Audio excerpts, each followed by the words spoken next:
Wherever you're stationed, you need a team watching your back. Oh my God, we're a team. Duo powers up your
What is up, nerd, geeks, and gamers alike? It's your boy Nerdy Nick, back with best friend Josh for another episode of the NSquared Podcast. Live. Alright. So, I have my water bottle down here. We've got a lot of news to get to today. Today is going to be a lot to get through, and we're going to try to make it edible for you in small snippets, so it's not so crazy and so ridiculous. Probably First gonna spend and like 30 minutes on each topic. oh yeah. What was I gonna say though? First and foremost, big shout out to our sponsor of the show, the HubDaddyStore.com. Head on over to HubDaddyStore.com to get yourself some delicious Hub Daddy coffee that you've seen here brandished on the NSquared Podcast. They've got an awesome deal going on right now where you can get a 12-ounce bag of their coffee in a holiday mug bundle for only $29.99. And to better yet, add to that holiday spirit goodness with a Hub Daddy Coffee Company mug candle. It's candy cane scented. It's $20, $19.99 to be more precise. And once that candle is all burnt out and you've got your holiday spirits up in the air, you can use that mug for your Hub Daddy coffee.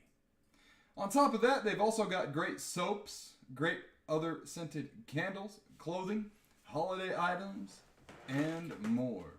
So once again, head on over to HubDaddyStore.com and get you some. Yeah. And also, shout out to our sponsors over at Dubby Energy. Head on over to or I'm sorry, was it W.GG. and use code NSquared10 to get yourself 10% off of your energy drink order. This energy drink formula has 150 milligrams of caffeine, so you're not overdosing like other brands do. Mm-hmm. It's made here in the USA. It's inspected as well. And there's no artificial colors, dyes, or flavors. So once again, head on over to w.gg. Use code NSquared10 to get yourself 10% off your energy drink order. With that out of the way, bang bang. Boom boom. Fucking dumb. What's up? What's up, what's up? What's up? Ooh, it's a little different from normal. Yeah, I switch it up, man. Can't just have fucking same What's up? PB&J every day, right? Right. Dude, I've been playing... Like, I've actually finally gotten past, like, that tougher boss on Armored Core. Yeah. I was telling you about. Finally got past that. And it just gets a little bit tougher. Well, yeah. Yeah, and that was, like, chapter 1. Or, like, chapter 2. I don't know how many chapters there are, but let's just say it's the beginning of the game, pretty much. Okay. But I'm trying to get as far as I can to, you know, justify picking up, you know... It's a 50 to 60 hour game. Have fun. At, like, roughly 30 hours, I will justify picking up Call of Duty 3. You can beat the main story in 15 to 20 hours with a rushed playthrough, but to achieve 100%, it's 50 to 60 hours. Bro, you're going to be fucking lame playing this damn mech game while... You're going to get left behind in the Call of Duty world, man. Who do you think I is? Just saying, dude. Don't worry, just give me like 2 days and I'll be refreshed. Unlike you, I actually got back into Call of Duty Modern Warfare 2 recently, so I'm not as rusty as you were. You didn't play what for a year? That's a long time. Something like that. I don't remember the last time I played Modern Warfare 2. Dude, it's been a while. Yeah. I think it was before you even moved in here. Oh, it was. Yeah. Yeah, it was. So it had to be like a year. Yeah. At least. Well. So you've been doing Armored Core. Destiny, Fly FF. And then dabbling with, there's a part in Bloodborne that I've been, like, you know, stuck at. And I'm like, you know what? I need to get back to it at some point. Mm-hmm. And I've been, like, practicing a little bit. I've definitely lost my edge with that game because it's been so long. And the worst part about it is it's at a boss that's not easy. So. That's probably why you quit. Yeah. Yeah. Well, I mean, there's that. And then, like, at the same time, my brother-in-law was like, oh, you know, let's play Destiny. Because it's been that long. Okay. I was like, fuck. I like both games, so. But I am going on vacation starting tomorrow. So I have plenty of time. What about you, man? Oh, I've just been playing Modern Warfare 3. That's it. Getting them grenade kills. Oh yeah. It's funny too, man. So picked it up Thursday night at 10 p.m. GameStop was doing like the midnight release, and got the steelbook for it as well. Install took roughly like 20 minutes or so. Not bad. Yeah, wasn't really that bad at all. Although I did have the Xbox like hardwired into the modem. So maybe like 30, 40 minutes. Oh, I would say an hour on Wi-Fi. You think so? Yeah, easily. Oh, okay. Easily. Which is still not bad. That's fucking terrible considering the fact that the game. It's stupid. The game isn't on the fucking disc anymore. The disc is a fucking key to unlock the game. That's stupid. I mean, that's how games are nowadays. That's why you have to download them. That's why you have to fucking... It's dumb. But anyways, downloaded it, got online, immediately into a game. Like, I didn't fuck around with the campaign or zombies like I said I was. I just went right into multiplayer. Because I was like... I ran into a friend from high school at GameStop, and we were talking about, like, all the old midnight releases before and stuff like that, you know, and there were people there. There were a decent amount of people there to pick up their games and stuff, and it just felt fun, felt cool. It was like that lightning in a bottle kind of feeling. And then I got the game, rushed home, installed it, and while I was installing it, I was like setting up to stream the game and stuff, and I streamed one match. And on this side of the PC, it was slow as fuck. The frame rate was god awful. It was like fucking 15 frames a second. Oh. And I did terrible. Duh. And even on the stream, I'm like, I don't know what the fuck is going on. But the gameplay is not smooth on my end whatsoever. Peace out. I'm done.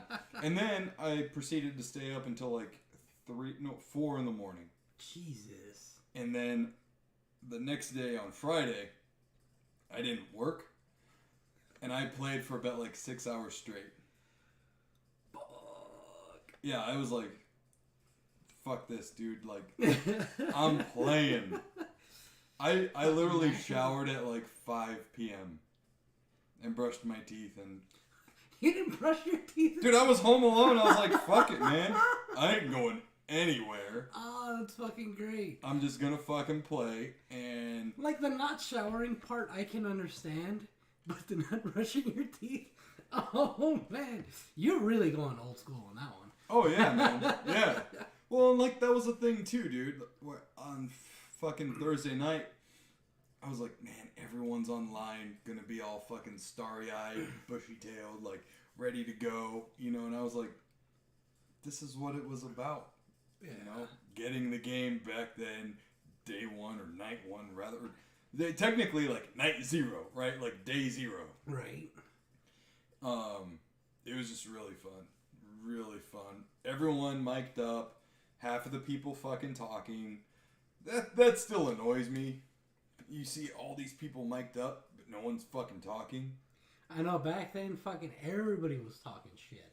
As long as there was a mic, somebody was talking. Well, it's not even talking shit. It's like, guys, for the next 5 to 10 minutes, we're a fucking team. Right. Like, let's coordinate.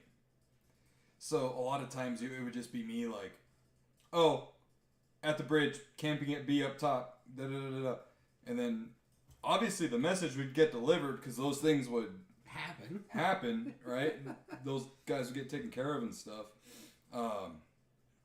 But we'll save that for the first thoughts on Modern Warfare 3. Yeah, no, you probably have plenty to talk about. Yeah, not so much on zombies though.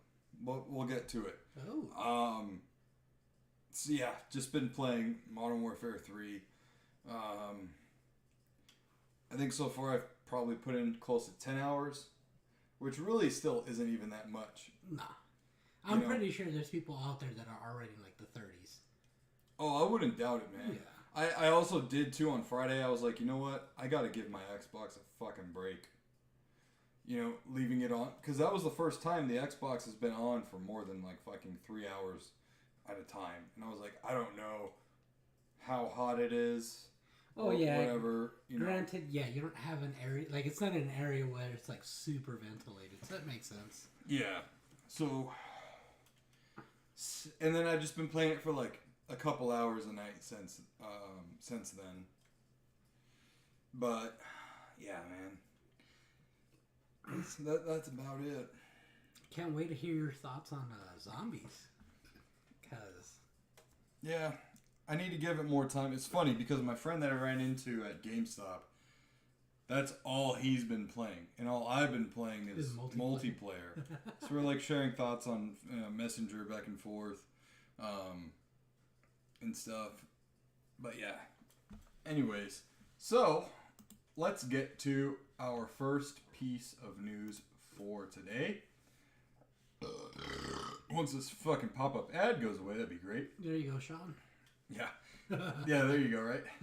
So this is brought to us by Comic Book Gaming. comicbook.com/gaming/news. Nintendo Insider leaks release date of new Mario Kart game.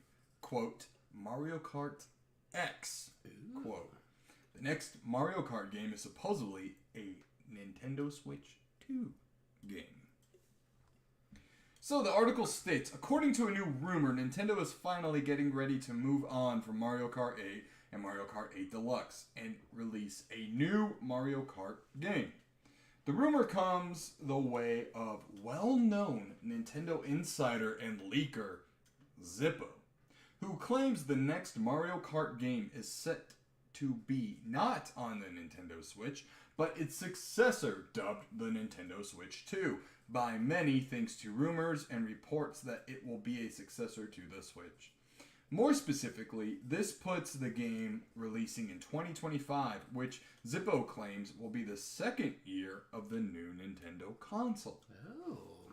Even more specific than this, Zippo claims the game will release during the holiday season of 2025, which is to say near the end of the year. Adding to this, it's claimed that it is in development by Nintendo EDP Production Group EPD Production Group 9 with Bandai Namco Studios set to serve as co-developer. These are the two teams that shipped Mario Kart 8. Hold on. There's another paragraph here that says the report doesn't end here. It's added that the game is set to be one of the most expensive games ever made by Nintendo, which isn't very surprising considering the massive success of Mario Kart 8, one of Nintendo's best-selling games ever. What? Yeah. I wonder how much they're dumping into that thing. Holy crap. The last paragraph here says, all of that said, take everything here with a grain of salt. This is not official information. It's a rumor. Further, even if all of this information is accurate, it doesn't mean it will remain so over time, as everything is subject to change. True. So, now we'll put our tinfoil hats on and speculate. Do you think Mario Kart 8 Deluxe needs a successor? Not necessarily. I don't think so either. I mean, it was a fantastic game on its own. But Nintendo, like, they've had 1 through 8 already. Yeah. They're gonna keep going with it. They're not gonna stop. As long as they can make money off of it, they're not gonna stop. I don't know how they're gonna top it though. So let's see. Super Nintendo had the first one. Then there was the one on 64. And then one on the GameCube. One on the Game Boy Advance. One on the DS. One on the Wii. Didn't Wii U have one? Wii U, but that was 8. So they had... We're missing one. That would explain why they're going from 8 to 10. Unless they're counting Deluxe as 9. X could be just a whole... placeholder? Placeholder. Yeah. What was...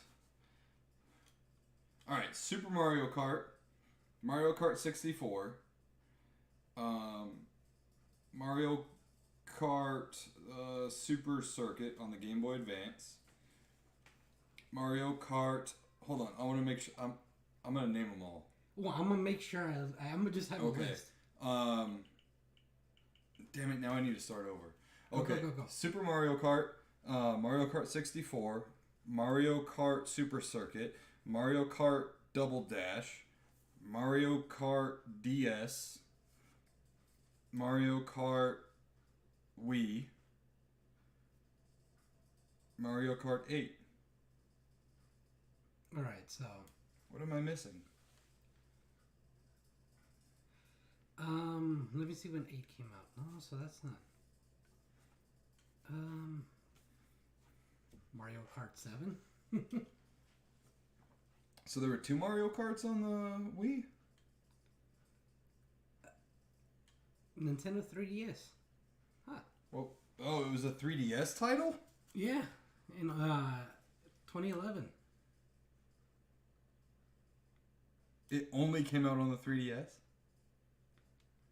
What the fuck?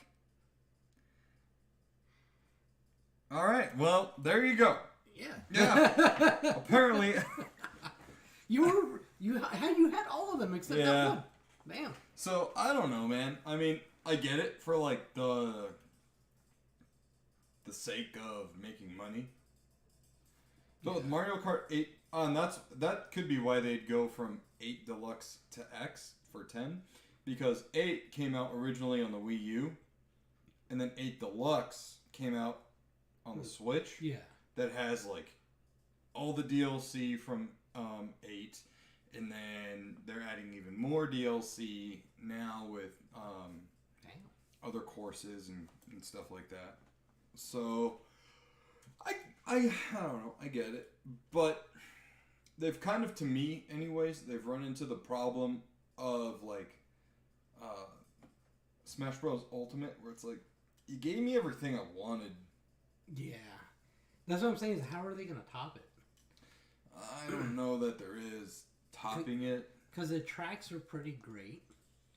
The character selection was great. I mean, it filled up your whole screen. Yeah.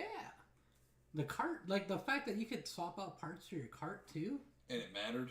Yeah. That was great. Maps. Fun. Mm-hmm. It was, up to 8 players, right? Or no, was it 4? I think it was 4 on one screen. Which, I mean, still, that's like N64 style where you can play up to 4 players. That's freaking great. Yeah. Like, not many games can do that, or do that. That's not that they can. Just they decide not to. They don't, yeah.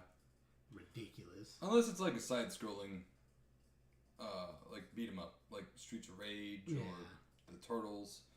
But, like, no major titles really do that. No. I mean, Very fuck. few. Halo Infinite didn't even... I know. Like, Halo was, like, the couch co-op game. Yeah, because there was a time, too, where we were playing through those. Yeah. Yeah. We still gotta finish that. I know, man. I was thinking about Reach the other day. I was like, man, I want to play that still. Like, I can't find any, like, real major flaws with the game. Yeah, me neither. And, like, knowing Nintendo, the next console's not going to have, like, mind-blowing graphics or anything. You know? So, it's not like it's going to be, like, that graphically improved. I don't know, man. I'm not trying to bash the idea of a new Mario Kart.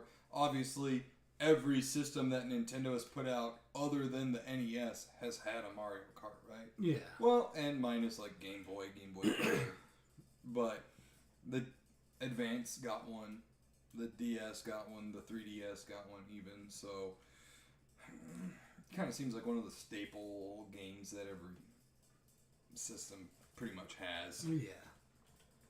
Yeah, like I said, I don't know how they're going to top it. Yeah, and like, same, like, so you know, they did Mario Kart 8 and then 8 Deluxe. I wonder if they're going to do that for Smash on the next console. That way they don't really have to make a new Smash. Or it's, you know, Super Smash Brothers Ultimate Deluxe. I mean, it would be, me personally, I feel like that would be a smart move. Just because of the fact that, you know, there's going to be people wanting to play another Smash game. Yeah. And then if they do Deluxe and they include all the DLC characters, that's a ton of DLC characters. Yeah. Like, that's and good. and I understand too why they did 8 Deluxe, because the Wii U didn't really sell. Yeah, no, it really didn't. And so not many people really got to play 8. And they're like, well, fuck it. I mean, obviously, Smash Brothers Ultimate sold incredibly well. So they don't really have that problem going for it. But, I mean, probably wouldn't hurt. Nah. You know? it definitely lets them buy themselves some time to either come up with, another one, or Another one. another one, or just come up with something else that can occupy people's attention when it comes to the games. Yeah, honestly, out of all like the kart racers and stuff, I'm surprised they haven't brought back Diddy Kong Racing. Yeah. I would say like either give Mario Kart a rest and bring that back, or bring them both back. But like, Diddy Kong Racing had karts, hovercrafts, and planes. Mm-hmm. It's pretty different from Mario Kart. Yeah. Oh man, they didn't just have racing modes. They had like the actual like PvP style where you could actually like shoot each other. Yeah, there were like different kind of games. It was also like kind of like a hub world, where you go unlock different gates and stuff. Pretty much the same thing that Crash Team Racing had. So yeah, interesting news. I miss Diddy Kong Racing. I haven't played that in years. Yeah, it didn't have like the most eye-catching like cast of characters. No. You did get your intro to Banjo. Yeah. And Conker. Yeah. And it's funny because in Diddy Kong Racing, Conker's like this little innocent squirrel. He's like, I'm Conker. Like very kid-friendly, cutesy character. But you play his actual game and not even close. Yeah. Alright, so we're going to go ahead and take a break from our audio recording and be right back.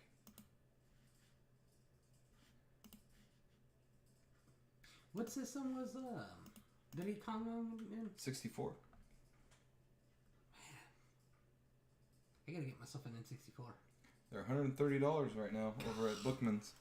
They have the expansion pack in them though. That's why they're up there. Oh, like it doesn't come separate. Yeah, so like you can just play like Donkey Kong 64 no problem. Yeah, okay. Ready? Yeah. And we're back. So, last week it appears that the SAG-AFTRA strike has finally come to an end. And with that, a slew of trailers came out. Of course. Like literally the day of, I think it was the night of or the next day. Tons of trailers.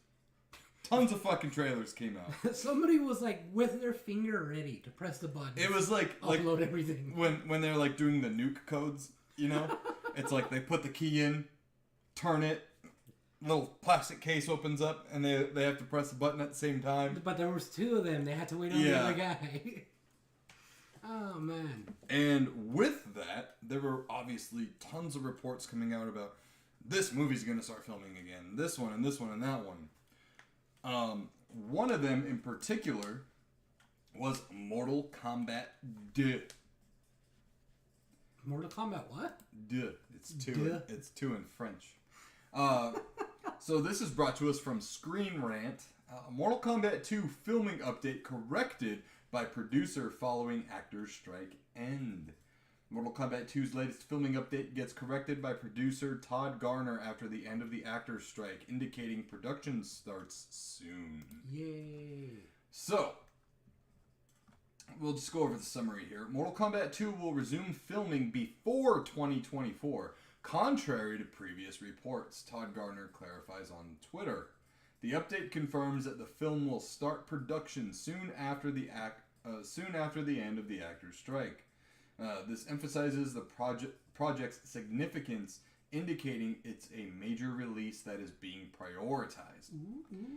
So, and that was the thing too, right? So this is from Discussing Film on Twitter. They had put out a report sourced by Deadline. The live-action Minecraft movie and Mortal Kombat 2 will begin filming in early 2024. To which Todd Garner retweeted and quote tweeted saying, "This is not true. We are filming before then." He also went on to tweet saying that he promises that he'll give everyone the best updates and honest updates as soon as they get them. So, with that being said, it really does highlight that, Warner Brothers Discovery, whatever, are really prioritizing this film because a lot of movies were all in production at the same time. Boom. Actor strike happens. Right. Studios have obviously a while to look at their charcuterie board of movies that are in production. The charcuterie board? Yeah.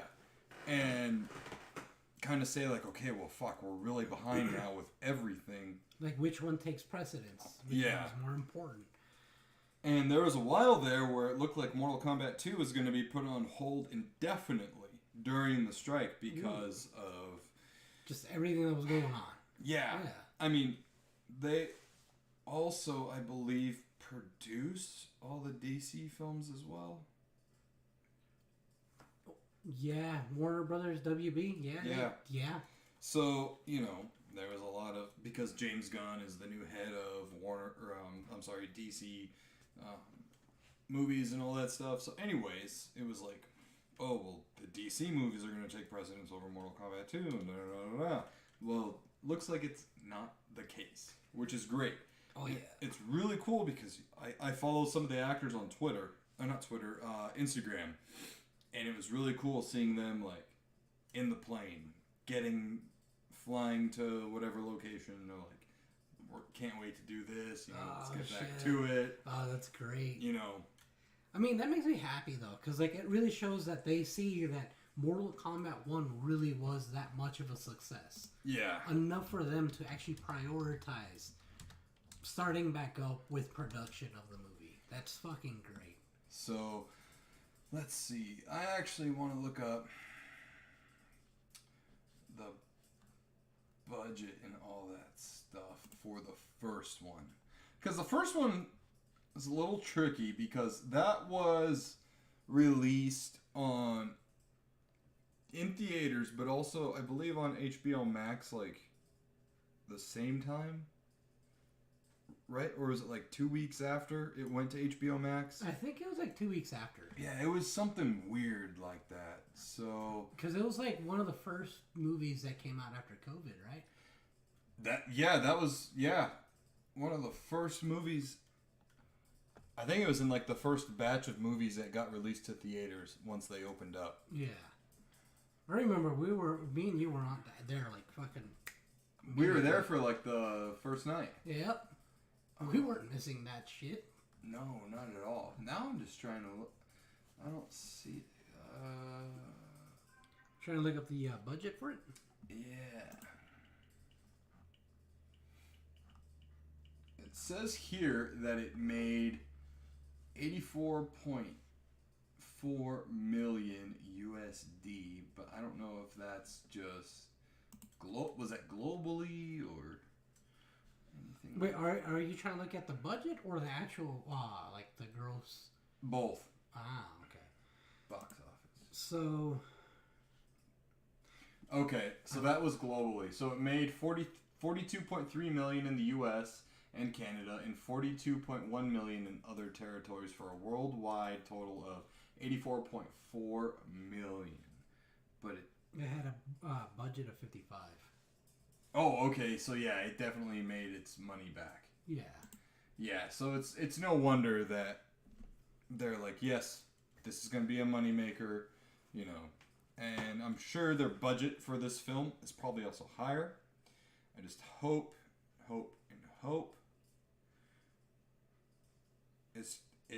this one follows some semblance of the game. The first one ended up being a prequel. Yeah. It was before the tournament even started. So, I mean, it's kind of weird like that, right? Because they already killed off some characters that were in the first tournament. Yeah. Kano, Sub-Zero. I mean, although Sub-Zero, yeah, they kind of fucking screwed the pooch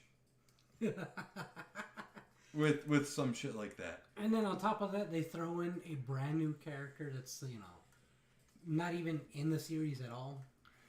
Yeah. I don't know. Well, I mean, fucking, what's his name? Hat guy. Oh. Kung Lao. Yeah. He's dead. He doesn't even get introduced until the second game. Yeah, I don't know how they're going to do it. Like, I mean, there is a lot of flaws that you're pointing out right now. It's definitely not a flawless victory. Like, no Johnny Cage in the first movie. Which, I mean, they'll make up for it by having him in the second movie. Hopefully he's like, I hope he's a main character. Mm-hmm. But they're probably still going to make it about, what's his name? Cole Young? Yeah. I don't know, man. I kind of feel like they seem to be listening to the fans and the fandom of Mortal Kombat. And, I mean, the lore for that franchise is fucking as wide as it is long and as high as it is deep. It's just, There's it's so crazy. much to it. Yeah. And there are so many different timeline resets and everything. I have to sneeze. Bless you. Thank you. So, I mean, technically speaking, they kind of do have that kind of liberty with the movies because the timeline for Mortal Kombat is just so fucking convoluted.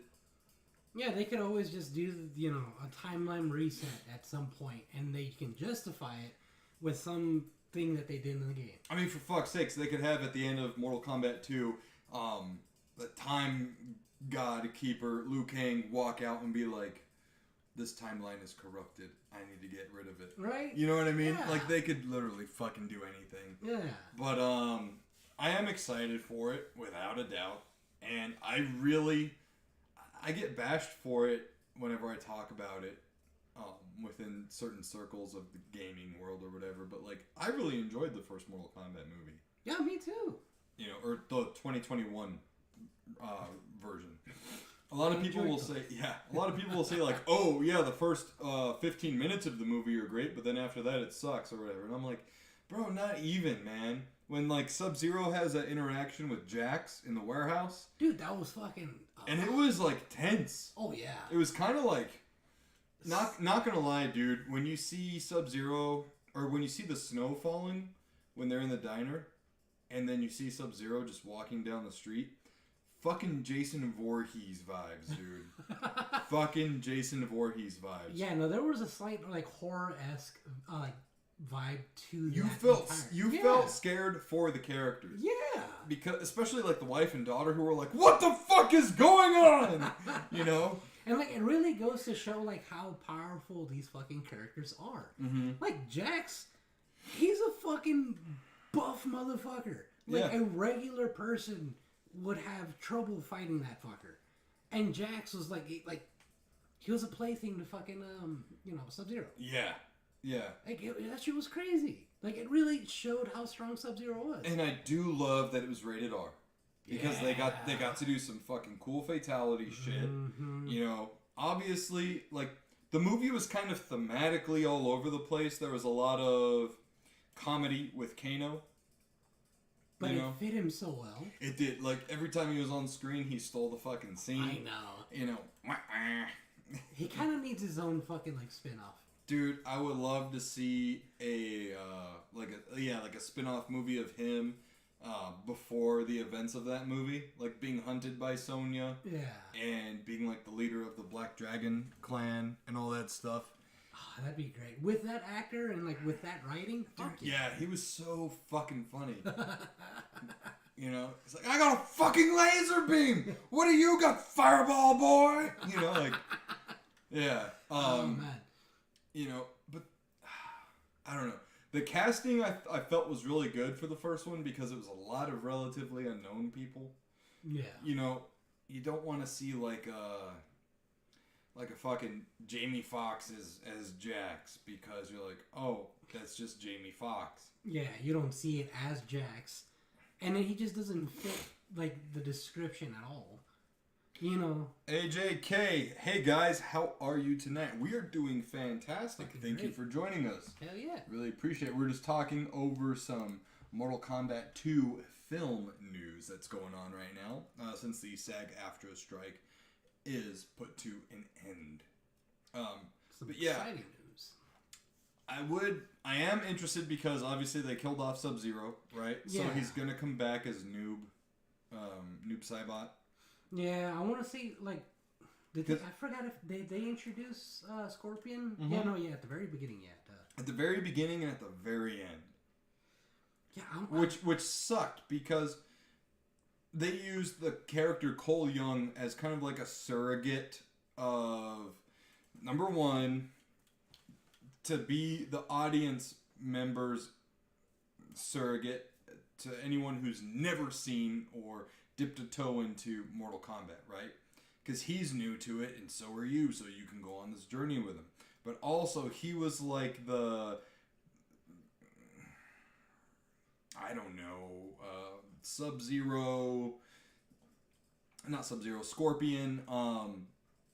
like ancestor kind of guy that, I don't know, it was just, it was unnecessary. I would have much rather have had Scorpion come back and have some like interaction with Raiden and be like, what are you doing here? You're supposed to be in the Nether Realms or this or that, right? Yeah. You know? And then you would have like that whole kind of tension going on while there's also the tension from Shao Kahn and his forces and everything like that. So honestly, like, they have plenty of characters that were not, like, the whole point of the thing was that they're introducing the fucking the actual Mortal Kombat, tournament. Mm-hmm. It's like, so there's plenty of characters that were new to the tournament that they could have used, that, people on both sides, people who are longtime fans, yeah, and people who are, first time seeing anything to do with Mortal Kombat could, follow along with. Yeah, I honestly, the very first Mortal Kombat movie that came out in like 93 or 94 did it the best. It stuck with, this is the tournament. You have Raiden being the narrator, so to speak, of telling the characters what's going on. And then you saw the tournament happen. Yeah. It was literally a tournament. And it still had like characters who weren't in the game, but, they were kind of cannon fodder characters, so to speak. Yeah, they weren't the main focus. Yeah. It did it the best. Mm-hmm. And that's like a great template of game going to screen that you could have used for your current 2021 adaptation. Yeah. But I do have faith in Mortal Kombat 2, and I am interested to see what's going to happen. I know they've cast Shao Kahn, they've cast Jade, and a couple of other characters that they're bringing into the movie. So, and they're relatively unknowns too. I wonder if they're gonna have like Quan Chi and all those other characters. I think so. I think Quan Chi was one of the characters. What was the other guy's name? Not Quan Chi, but the other one that like closely, not related, but like sounds like Quan Chi. Fucking Bo Raicho. No. Are you talking about Shang Tsung? Shang Tsung. There we go. Yeah, he was in the first one. Fucking was he? Oh wait, no, yeah, he was. Yeah, he was the one who was trying to fucking break the tournament rules and all that. Yeah. I wonder if they're gonna have him back. But see, like, what sucks is they already killed off Melina. They killed off Goro. Like, they were like some of the. They're like huge names in the fucking series. I don't know why they killed them off. Yeah, I don't know, man. Like the movie was cool, right? But that's not what I would have wanted for a Mortal Kombat 1 movie. Like a reboot to the film franchise. Yeah. Not what I have wanted for that. I did like it, though, as its own thing. Yeah, because if you go in there without any bias, without thinking about, like, previous games, previous movies and all that, it's still a great movie. Yeah. We're just, bringing out the flaws in it because we also like the games. Right. You can like both. Yeah. As much as there are flaws in that movie, it's still a great movie. Yeah. And it's definitely going to bring attention to the games. It's going to bring more fans. That's one thing I like. Yeah. I mean, that was one thing, too, that that movie brought was a new game coming. Yeah. You know? Bringing more eyes to the product. It kind of balances out, you know what I'm saying? Mm-hmm. Yeah, like, because killing off Sub-Zero, you can get away with that because in the games, there's multiple Sub-Zeros sometimes. Mm-hmm. You know, there's the, Well, there's, fucking Sub-Zero's like little brother or something like that. yeah, Kuai Liang, Yeah, I something think like is that. his name. Yeah. But Bi-Han is like the big brother Sub-Zero. Yeah. And he's the one that turns into Noob. Mm-hmm. So that's where it works out, where you can have like two. Yeah. And they even did that in the second Mortal Kombat movie. Yeah. Yeah. Exactly. Yeah. That movie fucking sucks, though. I liked it. I do like the part where they're down in like those fucking weird tunnels that they use to traverse the earth or whatever. And they're talking with Sub-Zero, little brother Sub-Zero, and Scorpion shows up and kidnaps Kitana, and he does his whole warp thing where he like jumps backwards and disappears, and he goes, "Suckers!" And you're just like, fucking dick. You know, like, what a fucking punk. But that was back then too, when like villains were really starting to have like character, thanks to like guys like Freddy. Yeah. You know? I mean, I like Cyrax and what was the other guy's name? Fucking Sector. AJK says it's almost so bad it's good. Oh. Almost. Oh well. Yeah, dude. And like I feel you, AJK, on that. Because there are times when I'm like, you know what? I'll watch it again. Let me see if I've got a different opinion on it this time. And every time I fucking put it in, it's never different. It's always like, dude, when Jax takes off the metal fucking arms, they're just like silicone rubber sleeves that when he throws them on the ground, it's all in like slow-mo too, I think. You just see them like bounce on the ground and you're like, are you not going to try to hide that that's fucking like, silicone. Rubber? Jeez. I know, I don't know. And the CG in that movie, they use it too much. Yeah. It's so fucking bad, dude. They did have, didn't they have Baraka in that movie? I want to say Baraka was, he was. Yeah. He was. He gets like thrown into like a fucking fire pit or some shit like that. And they had Ermac in there too, and I think Rain or... Wait, they had Ermac? Yeah. Oh, I gotta look that up. Yeah. Oh my god. AJK says, it's like candy corn. Every year, fooled again. Dude, yeah. Nailed it. We're ending the show here. That's it. Can't top it. That's great. That is the perfect fucking analogy. Oh, man. That's it. You nailed it. Absolutely nailed it. Oh my god. If we had a fucking soundboard, I would have some like fucking, you know, like arena clapping and roaring. Oh my god. Oh my god. That's perfect. Absolutely perfect. I always go to bat for candy corn. You know, like when you see those memes of people saying like, this is how you eat candy corn, and they throw it in the trash. I'm like, don't waste shit like that. I go to anytime someone, even for like, I've seen that for like coleslaw or like stuffing or whatever, and I'm like, bro, there is like someone starving in the world. Like there's dark humor stuff I'll laugh at, but when it comes to like light humor stuff like that, I'm like, that's too fucking real, dude. No. There's like 10 homeless people down the street, you know? Like that's not funny to them. It's not gonna be funny to me. But if you offer them candy corn, dude, they would be like, fuck yeah, thank you. Homeless people are some of like the fucking realest people out there, man. Right? That's what I'm saying. Some of them are going to be like, what the fuck? Nah. They'd be happy with it. Wait, wasn't it Brittany that said that she thought candy corn was like decoration? Oh no, she poured some into a candy corn decoration bowl that we had. And it was like disappearing. Little by little. Little by little, and she's like, "Who's fucking eating this? I I thought it was for decoration." You blamed it on me. Yeah, it was Evelyn. Oh man. Oh yeah. And it's funny because like I absolutely abhor candy corn. I hate that stuff. And it's just fucking great that you blamed it on me. Well, you fucking just sold out Evelyn right now. Brittany's gonna listen to this on Thursday. Damn it. You dick. You're the worst fucking uncle around, dude. Holy shit. Hey, Halloween's over. Throwing Evelyn under the bus. Oh my gosh. So we're going to stop recording the audio portion and we'll be right back after this quick message. I don't think I'm going to plug a message into that, but hey, you know. I didn't really feel like it. We are the message.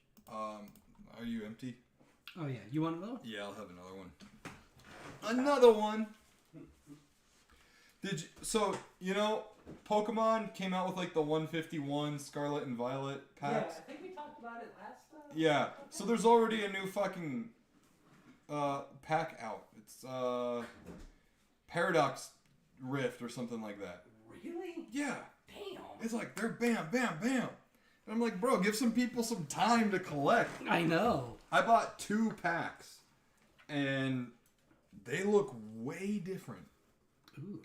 So this is like what, I mean, the cards look, you know, okay, right? But then when you get to the holos, it's fucking weird. They have these things that say future on them. Like that. What?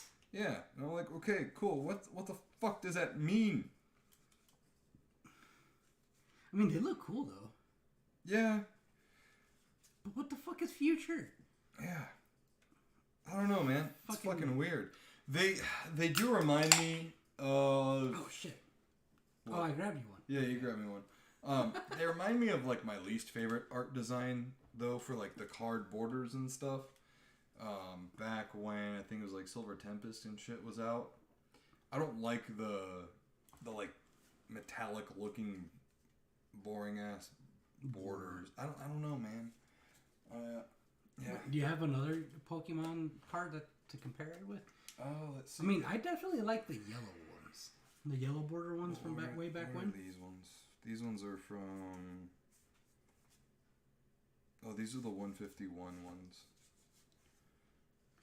I don't know, you have Pokemon cards fucking everywhere. I know, and then I've got like the Dragon Ball fucking cards right here. The Dragon Ball cards, dude, I enjoy collecting those more than I enjoy Pokemon right now.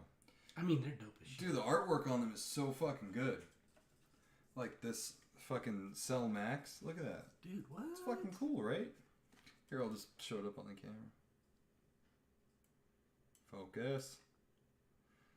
Your focus. Needs more focus. Yeah. Anyways, you ready? Yeah. We hoped you liked that commercial spot. Now we are back with our next topic.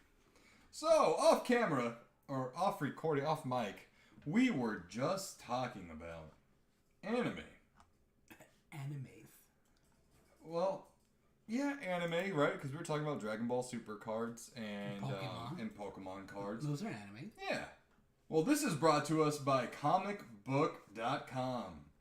Crunchyroll and Walmart partnership announcement. That's so weird. Yeah, right? It is like the most Japanese thing and the most American thing. Other than Waffle House. So, Crunchyroll and... Crunchyroll. That's what it's going to be called! Crunchyroll. That's the partnership. You're welcome.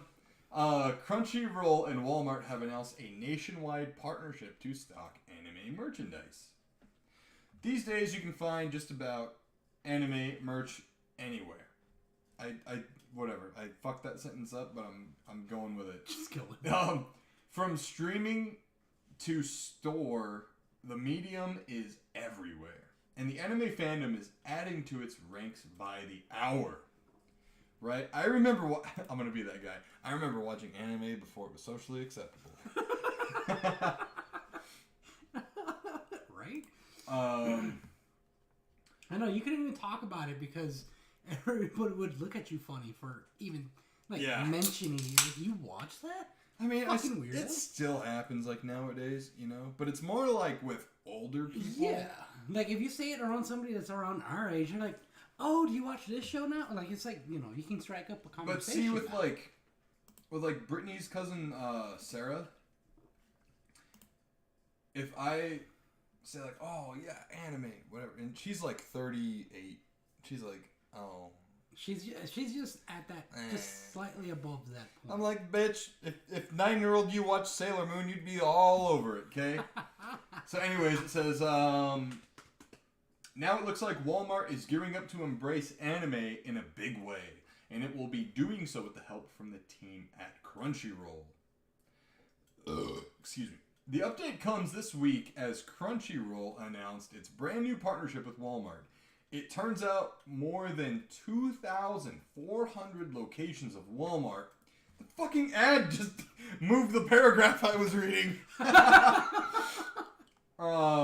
Are going to stock anime merchandise from Crunchyroll shortly, so it will be easier than ever to collect your fandom. In quotes here, it says, Crunchyroll's availability at Walmart will make anime more accessible than ever, inviting even more fans into this dynamic and exciting world. Mitchell Berger, SVP of Global Commerce at Crunchyroll, shared in a new statement. This launch reinforces our commitment to spreading the love of anime to an even wider audience, and we can't wait to see the joy it brings to fans this holiday season. Oh, damn. Right around the corner. According to the new report, participating Walmart locations will open their own Crunchyroll fan shops? What? These areas will include everything from exclusive manga volumes, vinyl soundtracks, and other merchandise. Walmart will also stock physical subscription cards for Crunchyroll. You will be able to purchase cards for 1 month, 3 month, and 12-month subscriptions ahead of the holidays. So if you need an easy gift idea for the holidays, well, these cards will do the trick. Wow. Okay. Wow. So, I'm pretty... Okay, look it. I don't go to Walmart for... Shit. For shit, dude. I'm like... Out of my 20s, and now in my 30s, I go to Target. Target. Yeah. You go out of your way to go to Target instead of going to Walmart. I understand. Dude, I fucking... Look, I ain't no better than the next person, right? But I don't know what it is about fucking Walmart, but it attracts the fucking worst people that you try to avoid. Dude, I remember my last experience that like really stuck with me when I went to Walmart. There was a lady wearing a tube top. Oh, fuck. Bro. That shit was like down here. And it was covering her fucking titties. That's how fucking saggy they were. Yeah. I was like, what the fuck? I was like, oh my god. I think that was when I really started going to Target. After that experience. Dude, look at... And like, I will go to Walmart for certain things. Understand. But like, I don't grocery shop there. Mm-hmm. You know, I don't... You know... I really don't go there unless I'm like, I'm going to go see what their AEW figure selection looks like real quick. Or I'm going to go cruise their gaming clearance area real quick. Yeah. Other than that, I don't go to Walmart for shit. It's very understandable. I do not go there for shit. No. You know, like... I know, it's a cesspool. It really is. Yeah. And it's not like they're even that cheap. Not anymore. Nowhere is cheap anymore. But well, I mean, just in general. Like, even back then, Walmart... So, little tangent. You ever heard about how Walmart does things? Well, when they first get into an area, they'll undersell their shit at a loss. So they can basically kick out competition in the area. And once there's no more competition, bump up those prices. Okay. Well... Yeah. So they'll sell it at a loss. So that way, they're the only place you can buy shit from, pretty much. So as soon as these anime sections open, we gotta go there. Get it all dirt cheap. Right? You know, and once they up them prices, baby, we're good. Right. Yeah. This is really... It's a double-edged sword, bro, because that means I have to go to Walmart. Exactly. I mean, like, luckily, me personally, I don't like too much anime merch just because of the fact that even as much as I love reading manga, love watching anime, some of the merch is just weeb as shit and just makes you look ridiculous. Yeah. Now... Some of it, though, pretty fucking dope. It did say, though, that they're going to have... Manga. Exclusive to Walmart. Yeah. So... That kind of makes me think, like, so is, like, My Hero going to have, like, a Walmart exclusive run? Like, of a side story, you know, and you're only going to get it at Walmart? Well, I think it's only if it goes through Crunchyroll. And does Crunchyroll have My Hero? I don't know. Or is that High Dive? The other... No, well... I think it's a Funimation thing. Dude, it is so hard right now in my head. I'm trying to think of, like, what is the logo that pops up at the beginning? I can't remember. Hold on. I think... Or is it Toei? I don't fucking know. That doesn't help. I know. But either way, I think it'll be cool at first before it gets sabotaged by fucking 15-year-old, you know, kids who go in there and grab everything and fucking throw shit around. Yeah. I mean, that's Walmart in a nutshell. 15-year-olds fucking sabotaging a store. So, My Hero Academia is on Crunchyroll. Yeah, but it's probably also on Funimation. It's also on Hulu, so, yeah. And Hulu has, I think, Sony bought somebody. Crunchyroll. Really? It was like a while ago, I think. Or no, Disney? Somebody bought them! Some fucking American corporation bought them, and I don't remember who. Whatever. The whole world is going to be owned by fucking one company one day. I fucking can't stand it. I know. The only restaurant that's going to be around is Taco Bell. Because they won the fast food wars. Have you never seen Demolition Man? No, wait, I might have. It's been a long time. Sylvester Stallone movie where he's like a cop in like the 2010s or whatever, gets cryogenically frozen and woken up in like a futuristic city. Sandra Bullock is a cop. And then Wesley Snipes is the bad guy. Actually, no, I've not seen that one. Dude, it's a good movie. Way ahead of its time. Yeah. Taco Bell is like the only restaurant like everywhere. And it's like the fanciest fucking shit. I mean, I wouldn't be too mad about that. As long as they have Baja Blast, that's fine. Yeah. Which means Mountain Dew survived the fast food wars. That means Pepsi is the number one soda brand. It means Coca-Cola didn't survive. Yeah. Fuck Coke products, man. Right? I don't like Coca-Cola, to be honest with you. Yeah, me neither. I'm more of a Pepsi guy if I have to drink a cola drink. Which is like, what is cola? What is it supposed to taste like other than way too much sugar? I don't know. I want to try the original recipe, though. Where it actually had Coke in it. If that's true or not. We don't condone the use of illegal substances. I don't condone it. Just doesn't change the fact that I don't want to try it. It's going to be like this. I'm trying to drink it. I just saw you fucking splash yourself with beer. Yeah, so it's pretty interesting. Out of all places, Walmart, you know, it's weird because just, I want to say within the last like 2 years, I've started to see like a manga area open up at Target. Really? Yeah. Huh. And they also have all of the like anime collectibles, figures. They even sell model kits there. No. You know, Target has like their own exclusive. I mean, it almost seems like everyone does now, but like Funko Pop exclusives. I mean, there was like Funko Pops that are exclusive to fucking Walgreens and shit. I mean, it's weird. What? Yeah. Yeah. Ugh. Yeah. I have a What is the main character's name in Kingdom Hearts? Oh no, fucking damn it! The fucking name's on the tip of my tongue. Sora. Sora. Yeah, I have like a Walgreens exclusive Sora figure.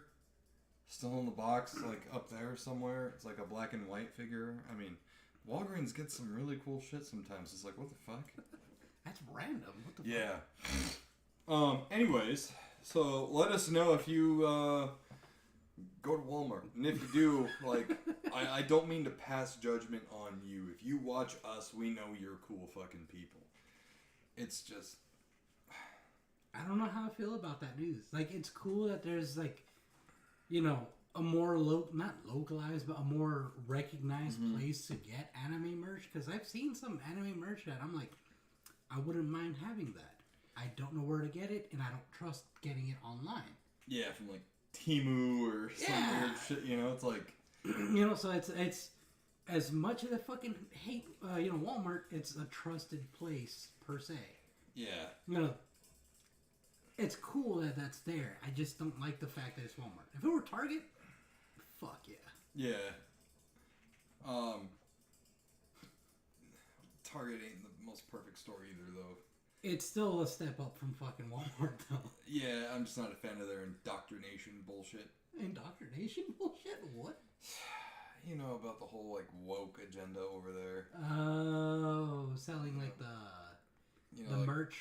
Yeah, that merch for, like, babies and little kids and all that stuff. Like, I'm gonna say this, and I'm gonna fucking move on. Let kids be kids.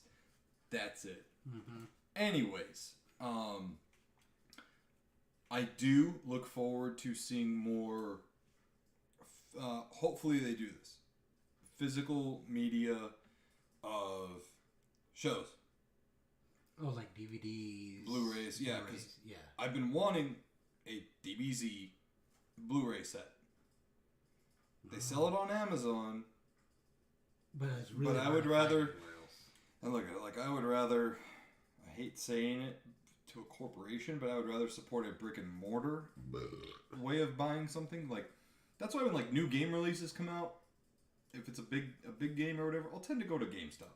Yeah. They're a dwindling company, but I still like to support them. I mean, they have some shitty practices, but... Yeah. Sometimes I'll go to Target to get a game day one, but Target's fucking weird. Like, sometimes they don't carry a game on day one. The fuck? Yeah. Like, what was it? Street Fighter 6? I went there the day it launched. Didn't have it. I was like, it's a big game. Yeah. What are you doing? You know? Like, everybody in the gaming community knows like, about Street Fighter. Grab a stick and poke it. Like, hey, wake up. Right. Like, stock the game. But then they had it like a week later. Like, what are you fucking doing? Fucking slow. Like, do you not realize what you just fucking missed out on? Right? I played 2 hours of Street Fighter 6. Yeah. I know. I'm fucking terrible. I wasn't digging it, dude. Really? Yeah. I thought you were. Yeah. It was, like, cool. And then it just kind of lost its luster? Yeah. Yeah. I mean, shit, it happens. Yeah, like, speaking of which, I need to pick up Fight Forever again.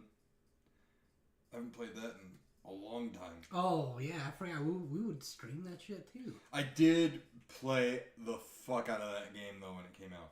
Oh, I beat the career mode, like, 3 times, and... Fucking beat it, like, on a different character, character. Yeah. So at least you played it a good amount. Like, I definitely got my money's worth out of AEW Fight Forever. Yeah. I wonder what the Stadium Stampede mode looks like right now. If it's still popping. Probably. People, for some fucking reason, people love Battle Royale. Me personally, I think it's because it gives people like I'm better than everyone. I just beat all you. Even though you didn't go 1v1 with everyone in there. It's like, I made it. I did. You didn't. Which is crazy because when you think about it, I think what's more difficult is winning without getting any kills. Because at the end, you have to pretty much fight. I mean, yeah, At the end, yeah. If I'm you trying to don't- remember the strategy that we came up with, which helped us win like a lot. back to back to back to back to back. You know, it was pretty much getting the energy drinks. Yeah, and then using the health power up, like the natural ability. Yeah. Doing that, and then chugging the energy drinks from a distance. Yeah. And then everyone else just kind of like dies from the storm. And it's just like, yeah, fuck you guys. But at least we went around trying to whoop people's ass. Instead of just like going like, oh no, we're just going for the win. No, I was like, let's whoop. Oh, dude, ass. from the beginning, I was like, I would get like, hold on. I wish they would have put full entrances in it. Oh yeah, me too. I did like the whole gimmick of being able to control the cameras, the pyro and stuff. That was all really cool. But the full entrances would have been awesome. Because the entrances were limited to, I think it was like 5 seconds. Oh, yeah. When a wrestler walks out. Like, walk out, have the pyro and all that fireworks, and then have them walk all the way to the ramp. Yeah. And that's like something like I'll give WWE 2K whatever year is the entrances always look really good. Especially in this new one. Remember, okay, so when we got our PS5s, the first 2 games I got was the one that came with the bundled, Horizon Forbidden West. Which I bet you haven't even touched. Oh, dude, I don't even know where the code is. It's somewhere. And then the next, the first game I actually bought was WWE 2K22. Oh, yeah. And remember, we were like, these graphics are fucking like, look at the pores on their face. You know, honestly, 23 even does better than that. And I'm like, what the fuck engine are you using? Honestly, though, yeah, they have that shit on fucking point with that game. Mm-hmm. Those graphics are pretty fucking gorgeous. I will give them that. And, I mean, even, like, though the entrance is a cinematic, it still looks really fucking good while you're in-game. Oh, yeah. You know, like... And there's something about that version of the Royal Rumble. Because, like, AEW Fight Forever has it, you know, with the Casino Battle Royale. Mm-hmm. And, like, that's fun and all. But you're limited, I think, to, like, 4 people in the ring at a time. Whereas there's this, like, I think it's, like, what, 8 people in the ring at a time or something? I think it's 8. And that mode is, like... chaotic as shit. And it's always so much fun when it's, like, you, me, and a couple of other buddies playing. You know, we're just, like... That's always, like, something that we play whenever everyone's over at the house. You know, we're like, all right, fellas, come on, game room, girls, have a good time. Yeah. We're going to play some Royal Rumble. Like, me personally, I'm not a huge fan of wrestling games like that. But fucking A, playing with all the guys, Royal Rumble was... Oh, it was the tits. Yeah, it's an experience. Oh, yeah, you know? Definitely. But, you know, again, hopefully AEW and THQ Nordic and Ukes learn. I mean, you gotta give them props, though. It was their first game. Yeah, it was their first game, and it was a pretty long process. And again, from what I remember, they didn't use any mocap, so it was all digitally created. So I give them that too. They did a very good job programming. Impressive. All the moves and fluidity of it and stuff. You gotta give props to THQ Nordic, though. THQ Nordic is a great game company, though. It's like some of their games that I've played from them are fucking top notch. Even before they became THQ Nordic, they had some great games. Didn't they do the Tomb Raider games?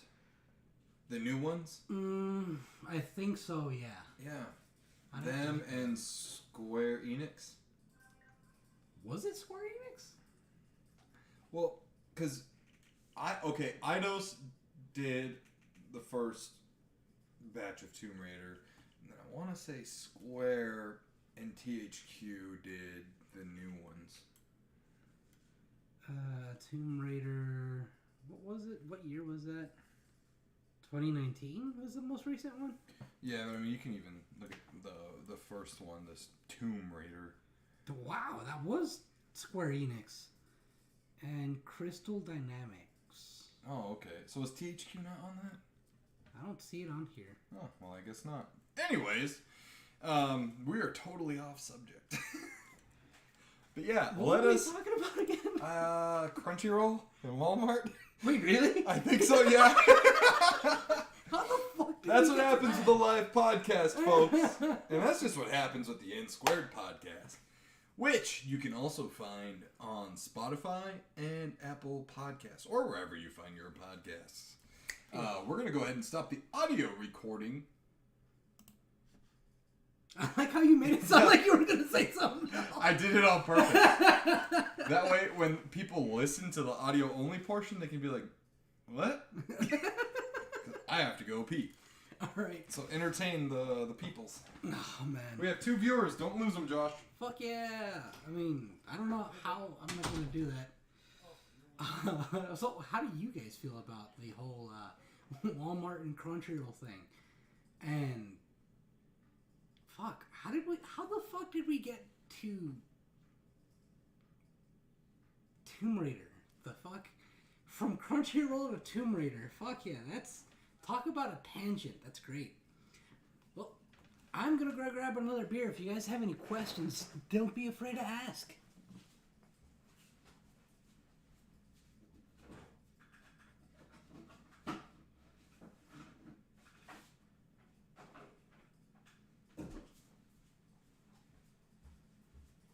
Get him another one too, just in case.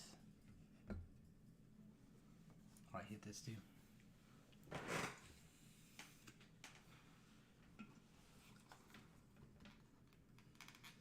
Yeah.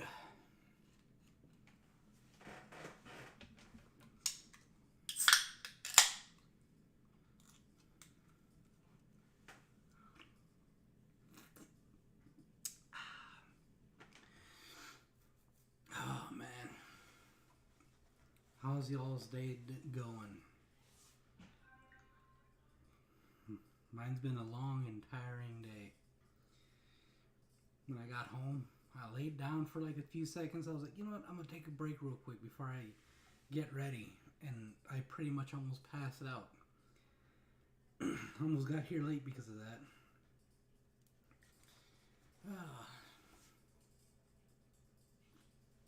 I'm gonna take a sneak peek at what other topic he's got ready for us. Ooh, shit. Wonder what that means for the fella.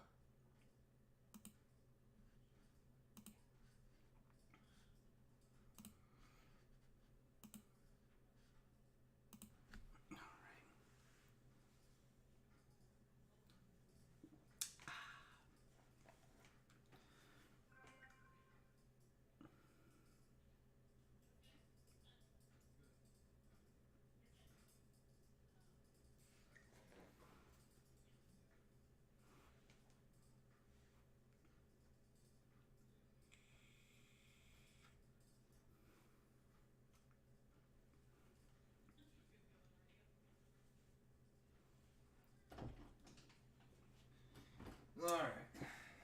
Got you another beer too. Oh, thank you. You know, I just realized how, like, still the air is in here.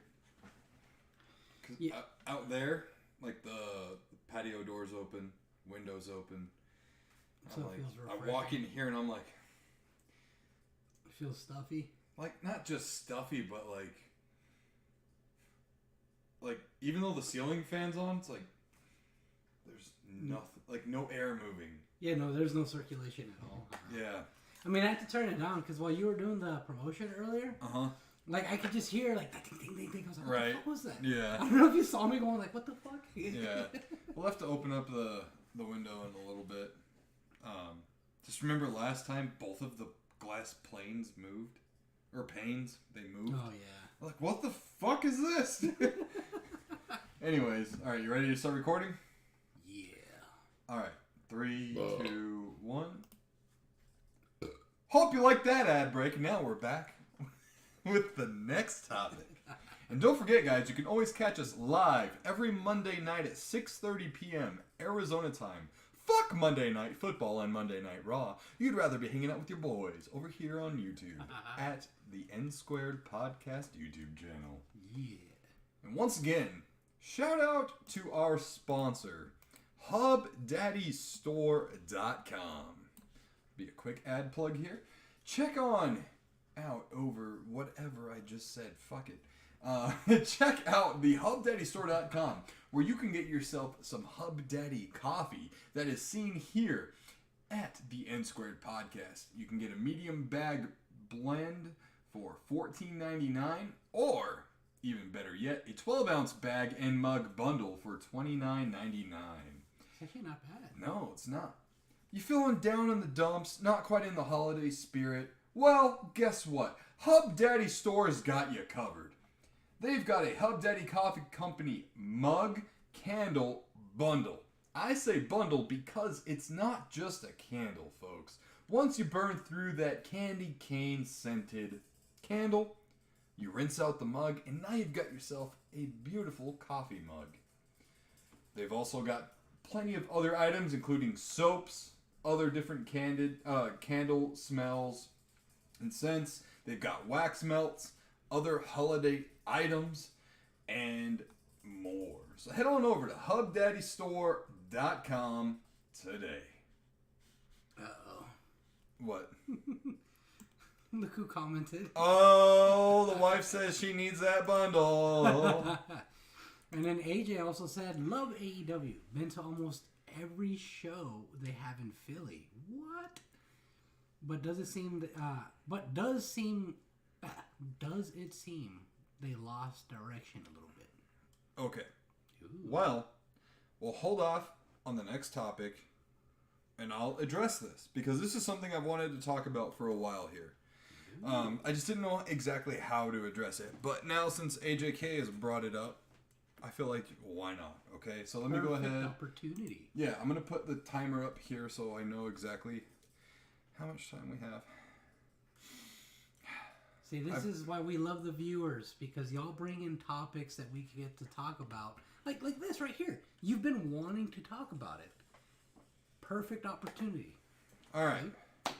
So,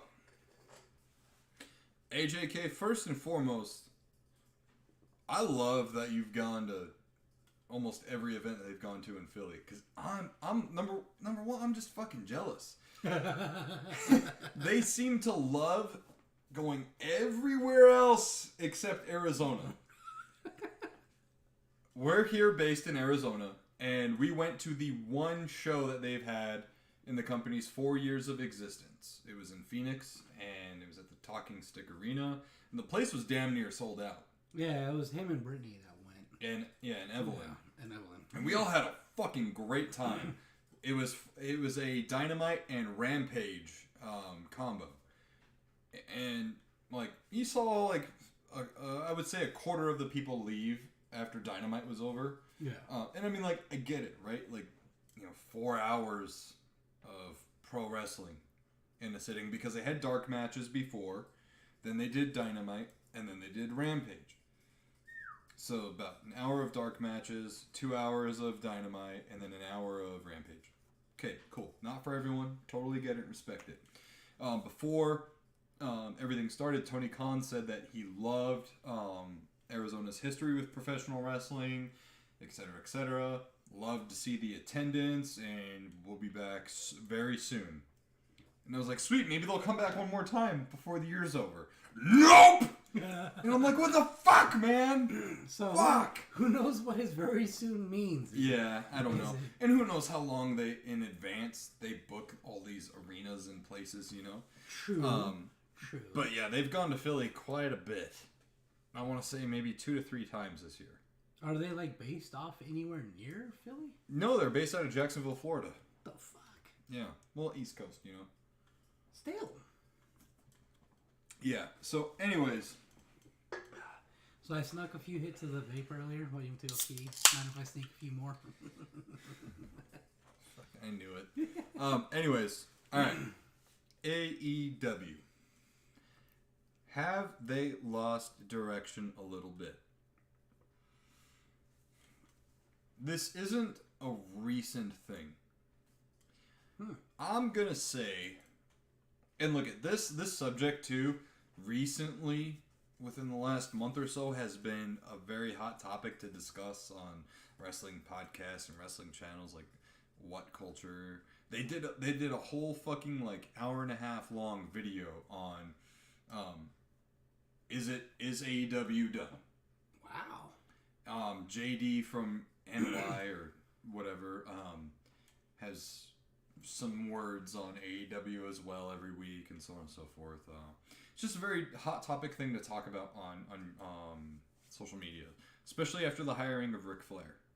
Because Ric Flair is now, contracted with AEW. I think it's for like a 4 or 5 year deal. Oh, wow.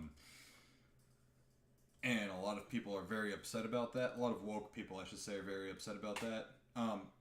I'm not upset about it, but I don't know how this guy has gotten work.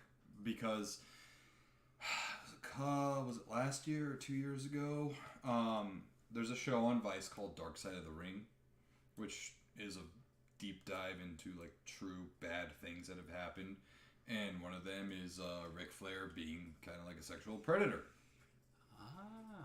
Yeah, it was on the plane ride from hell episode. Oh, you've told me about that before. Yeah, where he was like forcing himself on a stewardess. Mm-hmm. And a lot of people since then have been like, fuck this guy.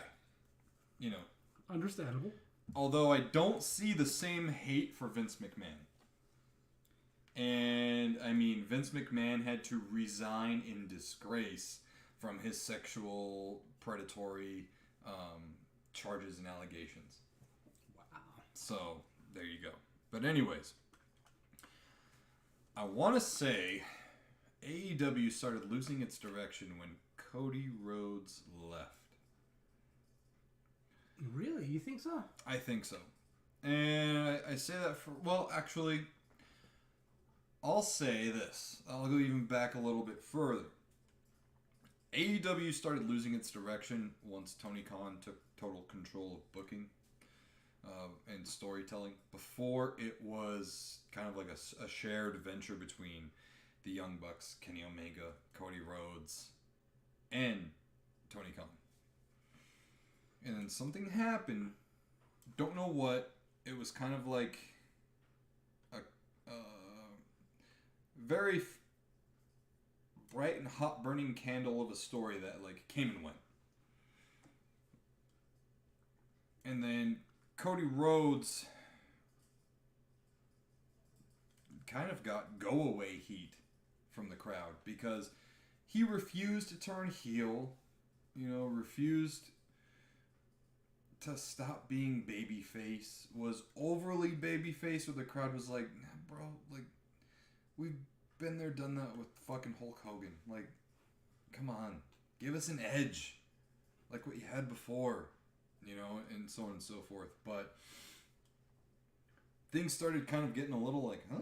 What? Why go this direction? Da-da-da-da-da. Why is this wrestler? Where the fuck has this person been? Why? Da-da-da-da-da. Yeah. All the while, they kept signing more and more and more wrestlers. Cody left. Things, for the most part, 2021 was still a stellar year, and then you had Punk sign on. And look, I don't want to say that it was to AEW's fault, but CM Punk was a fucking disaster. Definitely. A disaster project within the company. Yeah. At first it was all sunshine and rainbows, and I mean, his first promo back, he said he left professional wrestling X amount of years ago. And that negated or implied that when he went to WWE, it was not professional wrestling. So he pretty much was saying, like, once I left Ring of Honor and signed with WWE, that's when I left professional wrestling. He said he wanted to elevate younger talent and this and that, which he kind of did, a little bit. But he really never made someone a star. Yeah, because most of the focus was on him. anytime something happened, it was about him. Yeah.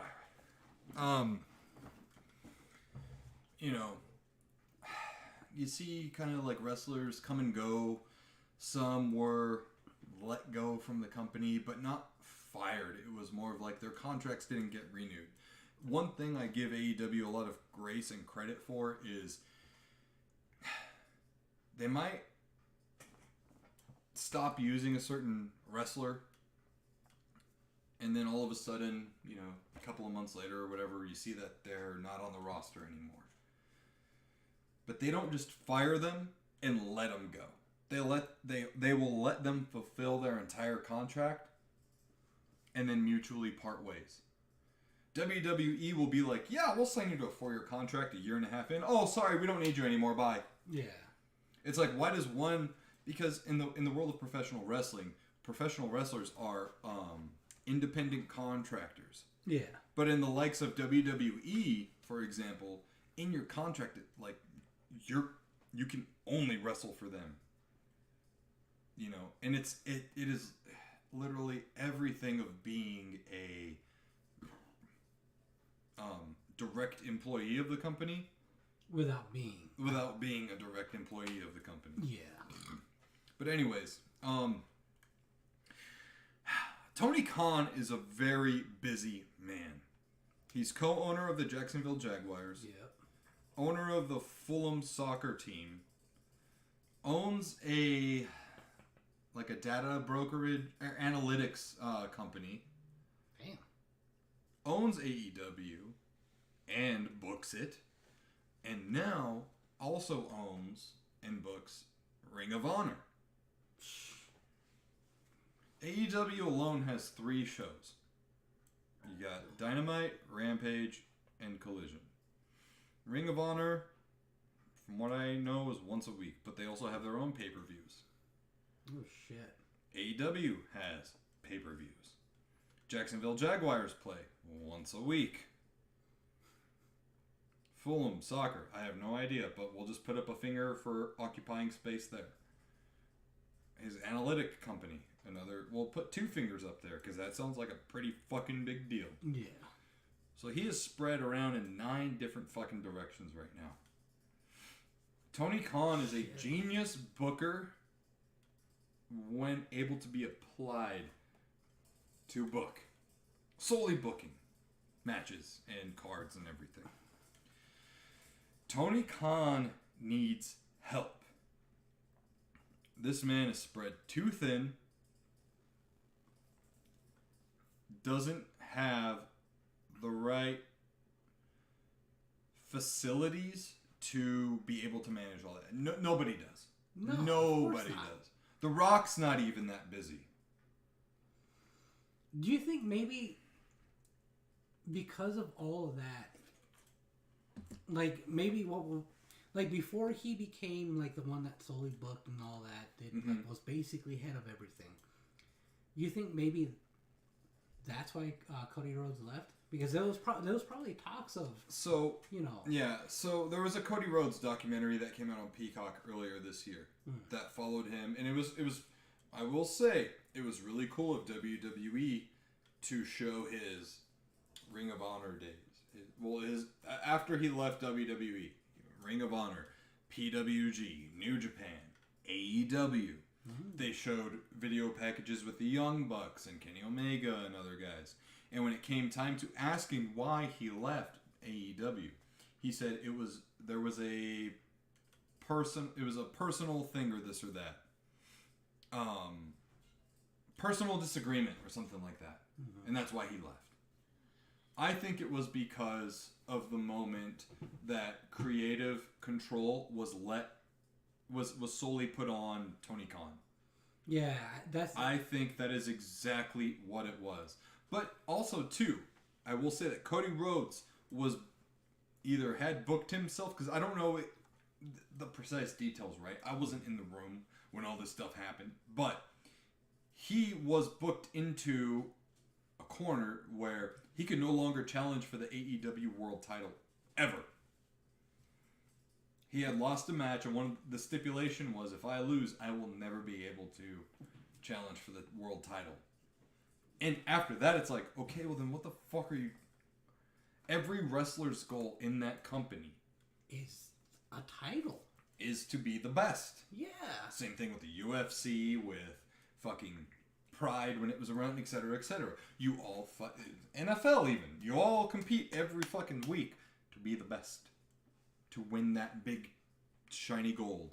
I don't know whose idea it was to allow that stipulation, but that is a ridiculously stupid stipulation. I'm going to take a break from my rant here real quick and read AJK right here. Hand booking to Bryan Danielson. And Cody going to WWE bothered me for a while because he was almost a rally cry for AEW. He badmouthed WWE whenever he had a chance. Yeah, so, side tangent to Cody Rhodes. Actually, number one, AJK, hand booking to Bryan Danielson. We are in Bryan Danielson's last year of him being a full-time professional wrestler. Ooh, what? Yeah. Why? It was a promise he made to his daughter. Hmm. I think we talked about this before. Yeah, a while back. That's, Yeah. You know what? That's completely fucking fair. Yep. As far as all that goes, Tony Khan had said in an interview, if anything were to ever happen to him, whether it be, and this was when CM Punk was still in the company, whether it be plane accident, incapacitated due to health issues, whatever, the next person in power is Bryan Danielson. Fuck, seriously? Yeah. Yeah. So... My question is, like, was Bryan Danielson, like, did he come on, like, around when, like, the Young Bucks and all of them, like, got together? Mm-mm. Damn. He was signed up. Him and Adam Cole made their debut for the company after, I think it was like Double or Nothing or something in 2022? 2020? I can't remember. It's all a blur, to be honest. I know so much has happened in the past. Life is just such a fucking blur. With Yeah. personal things. Not just personal, even in that shit, there's so much. Well, yeah, but I'm saying like in the personal bleeds into the yeah, extra personal. And then Cody Rhodes, I will say yes, absolutely. It bothered me seeing him go back. I still don't root for him. There was one pay-per-view where, because you know how like Triple H, his main weapon was a sledgehammer, and he used to be sitting on a throne and shit. There was one pay-per-view in particular where Cody Rhodes had a prop throne and a sledgehammer, and he took the sledgehammer to the throne and broke the throne. He would always, rag on WWE, and say that this is wrestling and that, we are the alternative and we are the real and so on and so forth, right? And then he like fucking goes back to WWE and he's like, I need to finish my dad's story and blah blah blah blah. Like, bro, I see what, and look, honestly, I kind of think this is like a very savvy business move on his part. All in started with a bet on Twitter, right? That Dave Meltzer said no indie promotion will ever sell 10,000 tickets or whatever for an indie event. It happened. Tony Khan and the Elite came together because it was Cody Rhodes, the Young Bucks, Hangman, and Kenny created AEW. AEW. Right? All the while, Cody Rhodes' stock kept rising and rising. And I think he saw a point where he goes, fine, creative control's out of my hands now. Contract's coming up. I'm so hot right now that WWE will be idiots to not bring me back. Mm-hmm. It was all kind of like schematically put together. And beautifully. Great game planning. Yeah. You had to think that as soon as he left WWE as a dumb gimmick wrestler named Stardust, it was basically Goldust, but like the star. That was his actual... In silver paint. Yeah. You had to think that he was like, you know what? I'm going to leave, build my stock higher and higher and higher, and they're going to beg for me back. And that's probably what happened. I mean, you don't got to be a fucking medium or psychic to fucking see the game plan on his end, you know? Yeah. So... I mean, the only issue with it is that you're going to hurt the fans. You're going to hurt the fans. I was never a fan of Cody Rhodes in WWE because I wasn't really watching WWE when he was really prominent and stuff. There was a time where I just like took a break from pro wrestling because I was tired of the way WWE was doing professional wrestling. Yeah. You know, I hate the term WWE Universe and I know. Oh, we got to take them to a nearest medical facility. Like, why can't you just say hospital? Why is everyone called a superstar instead of professional wrestler? Right. You know, I do not like a lot of things that WWE does. Obviously, it's not the Attitude Era anymore, you know, but still. Yeah. Anyways, Cody leaving and being a bigger star in WWE fucked up some shit in AEW. Oh, definitely. Bringing CM Punk in really fucked up shit in AEW. And then his leaving again, or his coming, leaving, coming, leaving. That just left a sour taste in people's mouths. Yeah, and look at the guy got injured as much as he got suspended.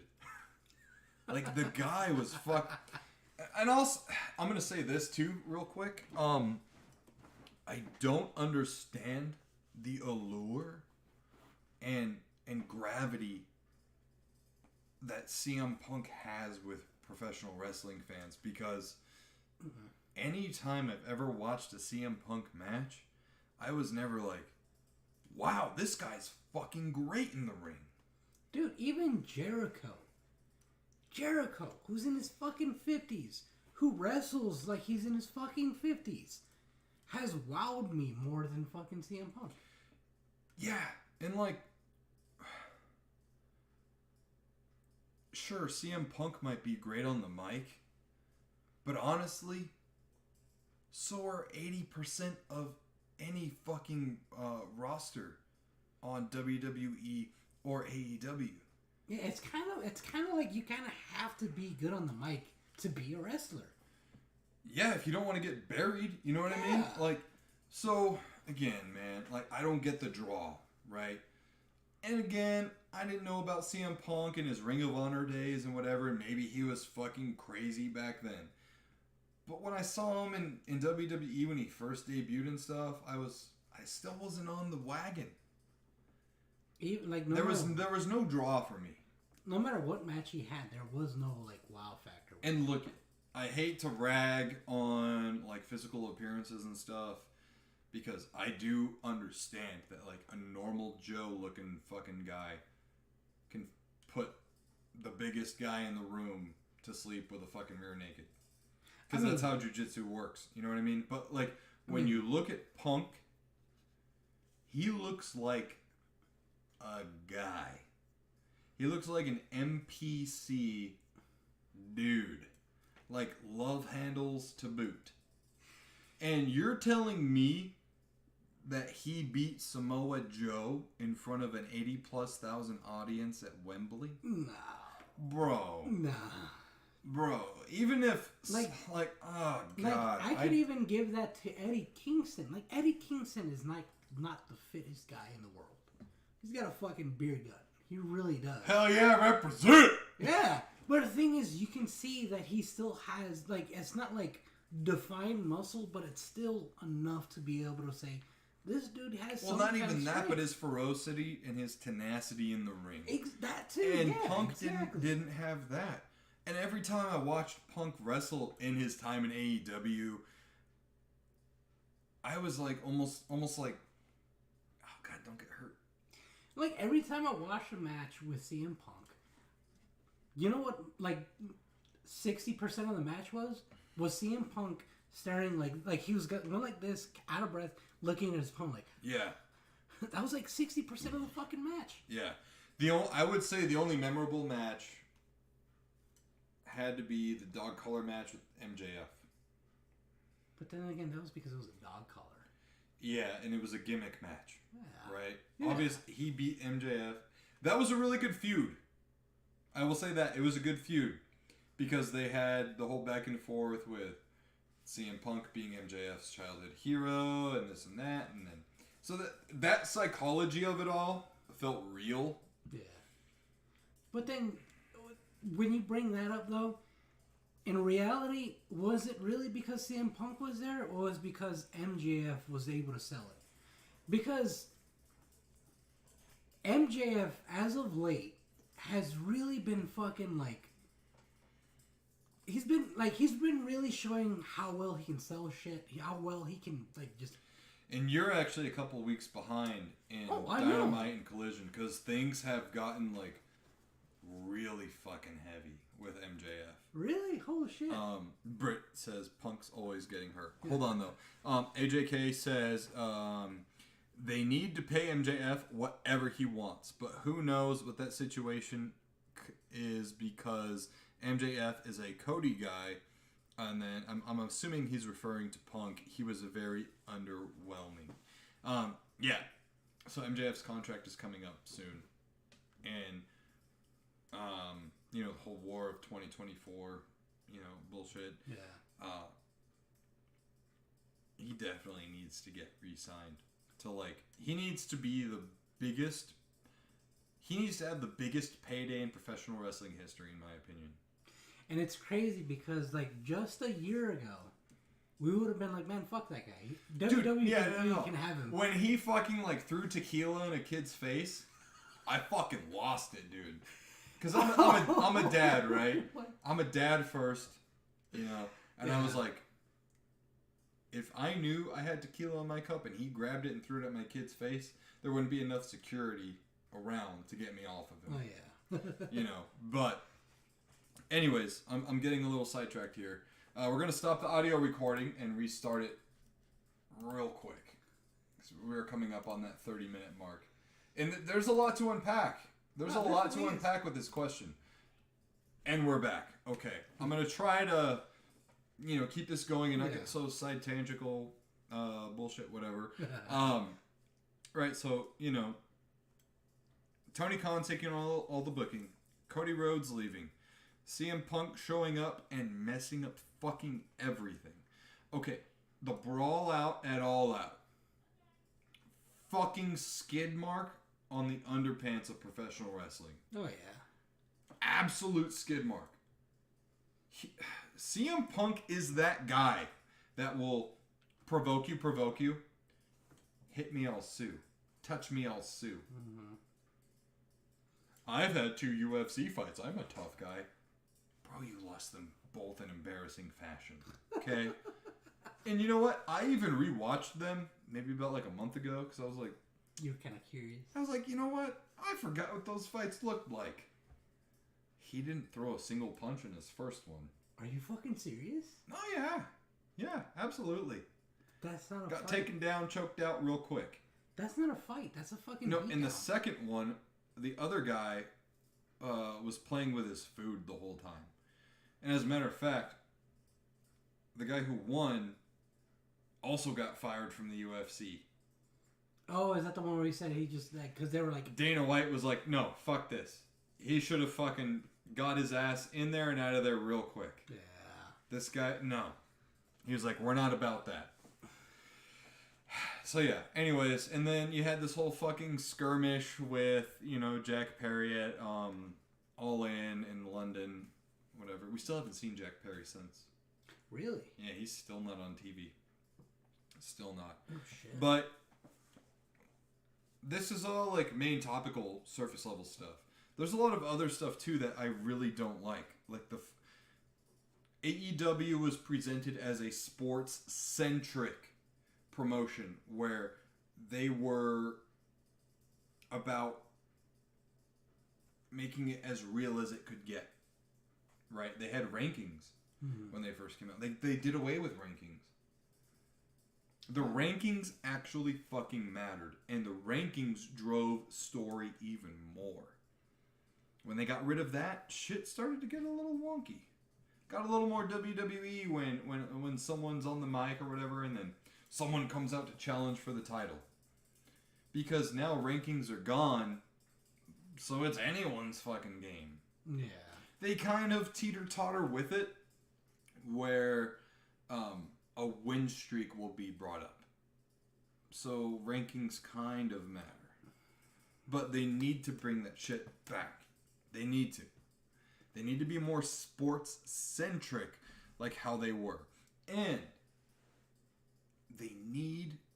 And listen, I didn't keep track when AEW first came out for the last couple of years or so, but nowadays it's extremely noticeable. 1 women's match per show. Oh, yeah. 1 women's match per show is not acceptable, bro. This isn't me like fucking being a woke boy or soy boy or whatever. Bro, I need to see more women's matches on AEW. And if WWE can do it on Raw, granted Raw has an extra hour of showtime, but they can do it on SmackDown as well, where they have multiple women's wrestling matches per show. Between Raw and SmackDown, they have the same amount of time as Dynamite, Rampage, Collision. Right? Damn. Raw's 3 hours, and SmackDown is 2. That's 5 hours. You have Dynamite 2 hours, Rampage 1 hour, and Collision of 2 hours. That's 5 hours. Fucking, like, wake up! And this is my problem again with Tony Khan being the sole booker. He probably doesn't see that issue. Oh, but people bring it to his attention all the time on social media, on YouTube, on podcasts. Really? Everything. And AEW, and this is another thing, AEW used to listen to the fans. Well, they were a company that used to hear people's complaints and this and that, and be like, all right, we heard you, we're going to do it differently. We're going to change it up a little bit. And then you see a storyline go from this way to that way, and you're like, they heard this podcast. They listened, whatever. But nowadays, it's like literally just... And that's it. I mean, so... all right, my question now is, like, is there, like, any, like, stocks or anything like that with AEW? AEW is solely private. It's still a private company? Yeah. Because, like, if they ever went public, that's understandable, because when a company goes public, unfortunately, it's up to the owners, like, whatever of the company, whatever... The board members. They all have to, legally speaking... Yeah. Do what the shareholders want. Yeah. You know. But if they're a private fucking company, why the fuck are they not doing what they can to, like, make it the best that it could possibly be? Well, and I think if AEW went public, you would see a lot of fans buy stock. Unlike WWE, you would see a lot of fans buy stock of AEW. That way, they have to listen to the fans. Yeah. If AEW went public tomorrow, I'd get some stock. Like that. Understandable. Without hesitation. And it's a gamble. It's a gamble, because who's to say AEW's gonna last that long? A smart investment? Oh, yeah. Nobody ever thought WCW would go away. You know, especially in the heat of, like, the NWO. No one ever thought it would go away. They were beating WWE. WWE was facing closing its doors. You know what I mean? Mm-hmm. But yeah, anyways, there needs to be more women's matches. And I'm going to get to your statement there in a second, AJK. And there needs to be, and I'm sorry to say this because I know some fans don't like it, roster split. Yeah. Needs to be a roster split. AEW's roster is so bloated and so big, you cannot get everyone on every show when you have stories running from Dynamite onto Rampage onto Collision. Mm-hmm. You need to have a solid roster split of, this is the Dynamite crew. Rampage is now going to be our developmental show. It's an hour long. Not many people tune in on a Friday night to see it because it's at a horrible time slot. Developmental. And a Saturday night, we'll have our Collision crew. That way you can... Oh, God. It's like, to me, it's a fucking no-brainer. Right? It is a fucking no-brainer. So what if you have to fucking... hurt a couple feelings by saying, sorry guys, like, I know you're all friends backstage and stuff, but these guys need to be here. You need to be there, and you need to be there. As a wrestler, you're hired to do a job. You have a boss, etc., etc. You have orders to follow. That's how it's going to be. Mm-hmm. And it's not going to be because some prissy pants said so. It's because they said so to better the company to better the product. And you guess what? You'll have more time to shine. You'll have more opportunities. Yeah, instead of appearing like once a fucking month, you're appearing regularly, maybe 2 to 3, maybe up to 4 times a month.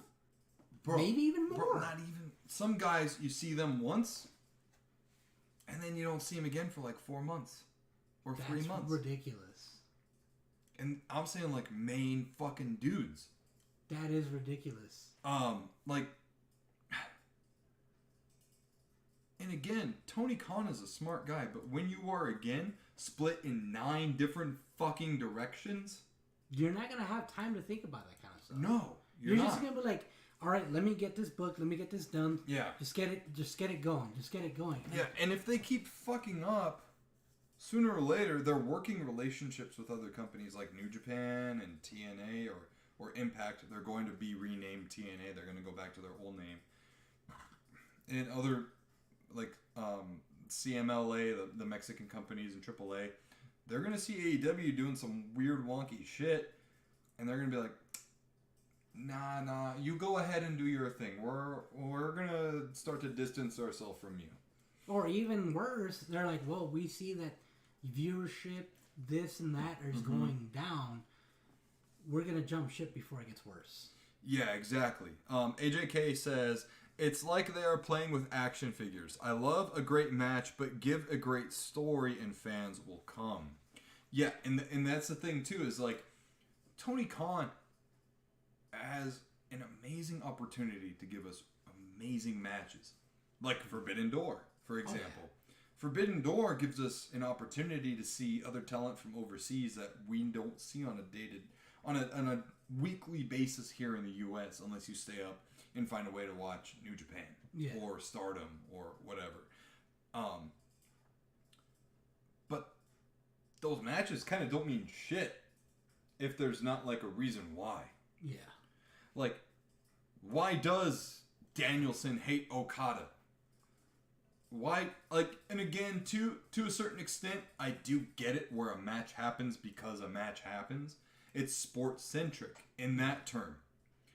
Like tonight, the Buffalo Bills and the Denver Broncos are playing, right? Well, do they hate each other? No, they don't, but they have to play each other because it's scheduled to happen. Right? So in some terms, they can get away with it like that, right? You know, these two wrestlers are scheduled to wrestle. But if they had the rankings, it would make more sense why they're wrestling. Dude, you would get away with not having to do a constant storyline. You know? Yeah. Like could have lulls in story by having the rankings. But it would also still carry one side of a story. Yeah, exactly. That wrestler's journey to the top. Yeah. Exactly. See? And like they end up creating rivalry. This is what makes it so frustrating. And you feel unheard as a fan. Mm-hmm. And as someone who genuinely cares about the product. Dude, there are sectors out there who fucking, like, literally will tell you to kill yourself if you're an AEW fan on social media. Jesus. But the same thing goes for WWE. Yeah. the fandom is very tribalistic and stuff, and it's fucking terrible. I like certain things about this company as much as I like things about this company. But when you genuinely care about this company and what they do, and the wrestlers especially, because the wrestlers make the company. You know what I mean?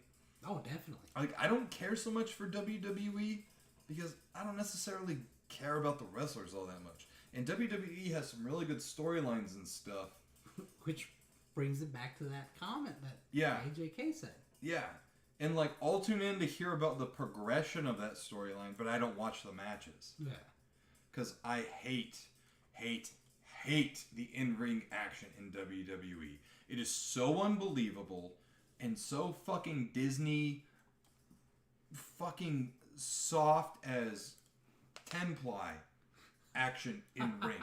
You will never find better professional wrestling outside an AEW wrestling ring. And I say that going head to head with New Japan. New Japan's fucking great. But AEW has the perfect fucking mix of everything in that ring. Yeah. You know what I mean? So many different styles. Yeah. And all that. And so, if AEW were to bring back rankings, at least, dude, like 2 women's matches per show, totally fucking acceptable. Yeah. Okay? Because then you get even more stories, potential stories to bring into the company. Which goes on to what AJK said about great stories, right? Yeah. Not every story needs to be a fucking Oscar-worthy, you know what I'm saying? Yeah. Like, you can have a sensical, logical rivalry between two women and have it play out for like a month. And the thing is, like, and that'll tune someone in. Yeah, and like you said, like like if they bring back rankings, that would be a lot more feasible. Because it's like, oh, these two are like fighting for the number 3 spot right now. And they're constantly going back and forth. It ends up creating tension between the two. They're constantly like, you're always blocking me. There's now a rivalry. And then guess what? That leads into a pay-per-view. Yeah, fucking exactly. Boom. Yeah, Evelyn? I said we're back. Oh, yeah, I know. And then it cultivates at a pay-per-view, and boom, there's the big payoff for that month-long, maybe even better, like a 3-month-long story, where they have a match, things don't go one way for someone, go one way for another, the other person goes from like rank fucking 3 to 6, right? It's like, oh, and then did an injury. And then, 1 week, they wrestle the 5th ranked person. They beat them. And then the other person, has their own shit going. And then, again, they find themselves in the rankings again. Bro, see, look it. It frustrates me because this isn't rocket science. Mm-hmm. It's sensical. It's logical. And to bring up another point about it, too, is that rankings also solves another issue. It solves the issue of having to book shit constantly. Yes. It's like, how am I going to bring this person out into the spotlight? Yes. Who do I got to book him with? It's like, easy. You put rankings. You know how they do it? They got to fucking build their way up. You don't have to fucking worry so much about, how am I going to get this person to fight this person and all that. It's like, literally, and it's look, just you could even have like the top, leave rankings for like top 20, top 25. Right? That way, even fucking better. That way, you've got all these fucking battles and fights for spots going on, and it allows you to constantly drip feed in fresher, greener talent outside the rankings to fight for their way inside the rankings. Yeah. There's so many issues that it can resolve by bringing back rankings. Yeah. And of course, you can still have your feuds and this and that. Yeah, exactly. I mean, fuck. Easy way to do it, right? Someone's ranked like fucking 17 or whatever, right? And they fucking rub fucking someone ranked number 8 the wrong way. Backstage at catering. Yeah. Right? They have no reason to wrestle each other, logically.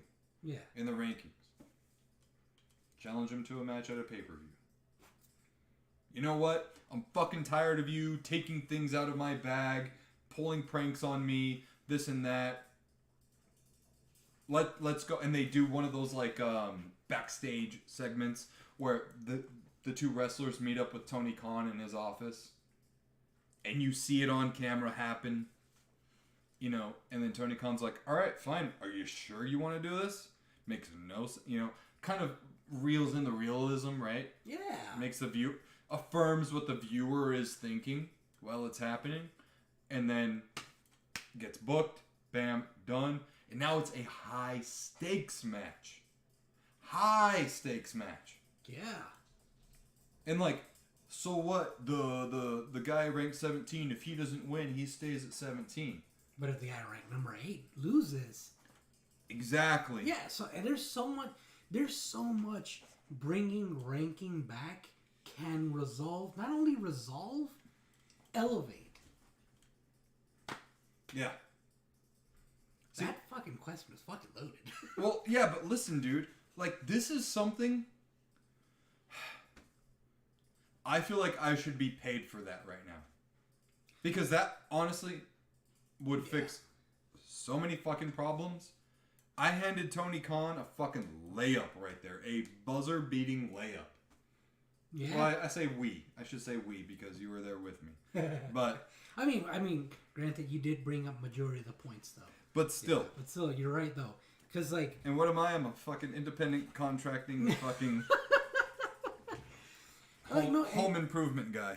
And it's like, you're right. There's so many issues that can be resolved because like, if it comes down to a ranking system, he doesn't have to worry about who's wrestling who because. He can leave it to somebody else who'd be like, hey, this person just beat this person.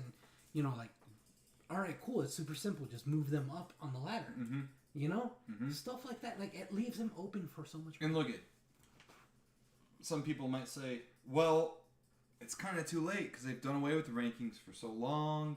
There's current storylines going on, etc., etc. I'll say this. Easy peasy for me. Maybe it's because I'm a fucking creative genius and I followed the wrong calling in life. Who fucking knows? AEW has a pay-per-view coming up December 30th called World's End. After that pay-per-view that you've titled World's End, reset. Boom. Button. Reset. Right? Now guess what? Roster split's going to happen. And now we're going to introduce a logical and meaningful tournament to establish the top 10 or top 15, whatever. Everyone else, if you didn't cut it to make it into... That's what they should do. They should have qualifiers to make it into the tournament. Yeah, exactly. And if... Yep. Can you kind of like yell at your son and put him in the kennel? Not right now. Oh, okay. He's got him on his paws and being insane. In a second. Have qualifier matches. Mm-hmm. If you don't make it into the tournament, too fucking bad. Then, tournament. Establish your rankings. You're going to have people, you're going to have viewers watching. Yeah. And you're going to have viewers watching on all these separate shows. Because you're not just doing it for one show, you're doing it for the others as well, where you're going to establish these rankings. So on and so forth. Anyways, I'm going to go put this fire out. All right. Well, while he does that real quick, I'm going to grab us another beer.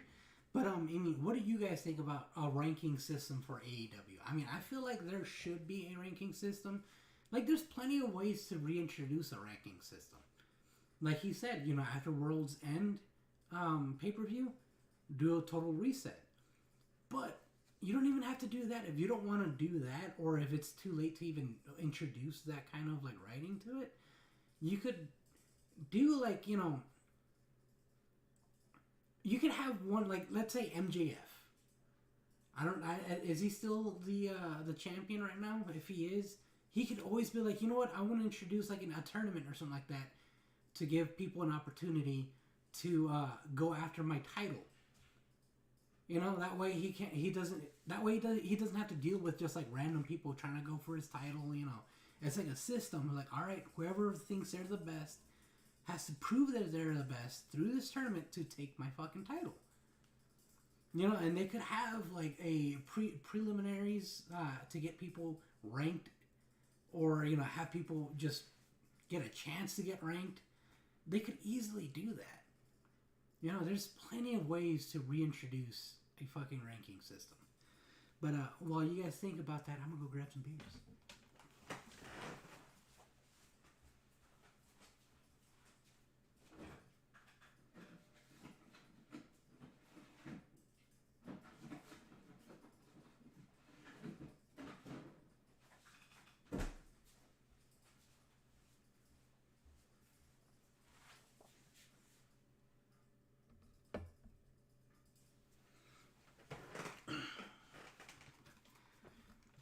Oh, HJK, I just saw that you wrote, it writes itself. It really definitely does.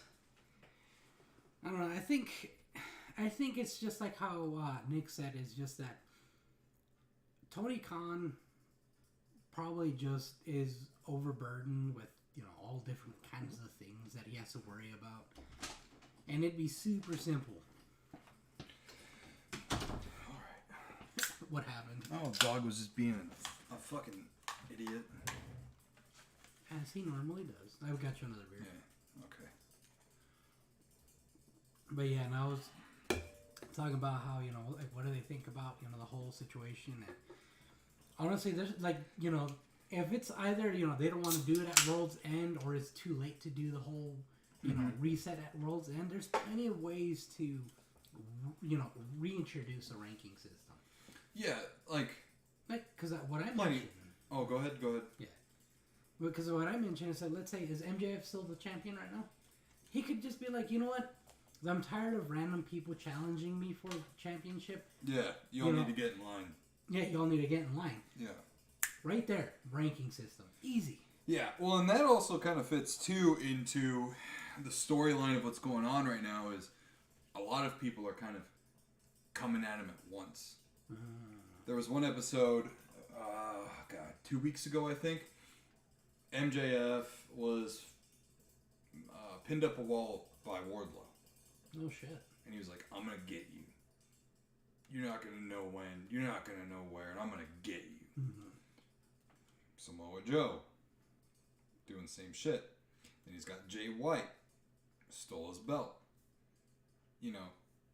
So MJF could just be like, you know what? Enough! Get in fucking line. Da-da-da-da-da. Tony Khan, you fucking mark. Make it happen. So fucking easy. Boom, done. Dude, that is like... rankings. Easiest way to do it, too. Especially with the influence right now that MJF has, especially with the fans, with his storyline that's going on. Yeah. Even though I'm like way behind, I'm probably... He's mega babyface right now. Yeah, I'm probably... Exactly, I'm on the mark. Yeah. This dude, with the influence he has, can easily bring that, about into fucking AEW. Yeah. Hold on. We're going to reset the recording in 3, 2... Leave them on that cliffhanger where I didn't say 1. One. And we're back. No, but also, too, what could happen is just like... Oh, fuck. It was in my head, and now it's gone. Everyone basically get in line, and then...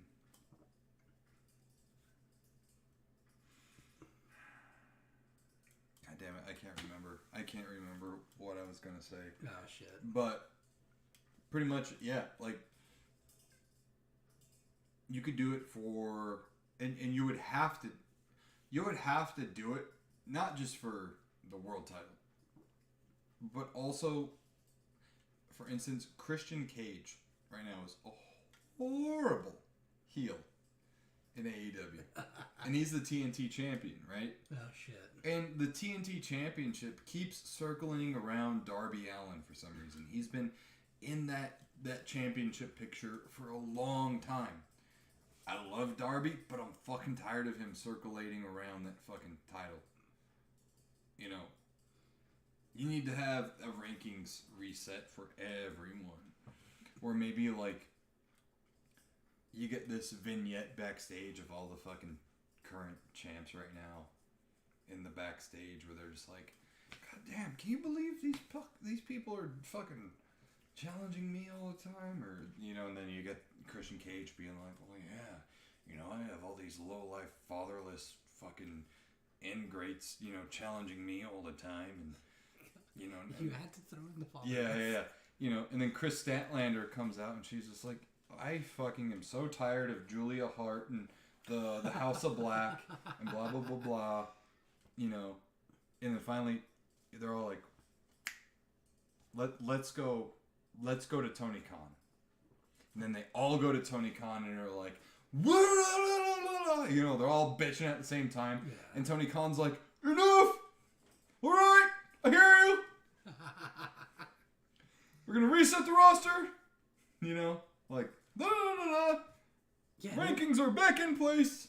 Like, and then he looks at the camera and goes, right here, AEW, rankings matter, and no one's going to break it, because I said so, and I'm the boss, you know, like, boom, done, easy. Like, we've given them layup. Oh, yeah, no, definitely. Let's just hope, fucking, pray to God right now, this reaches his ears.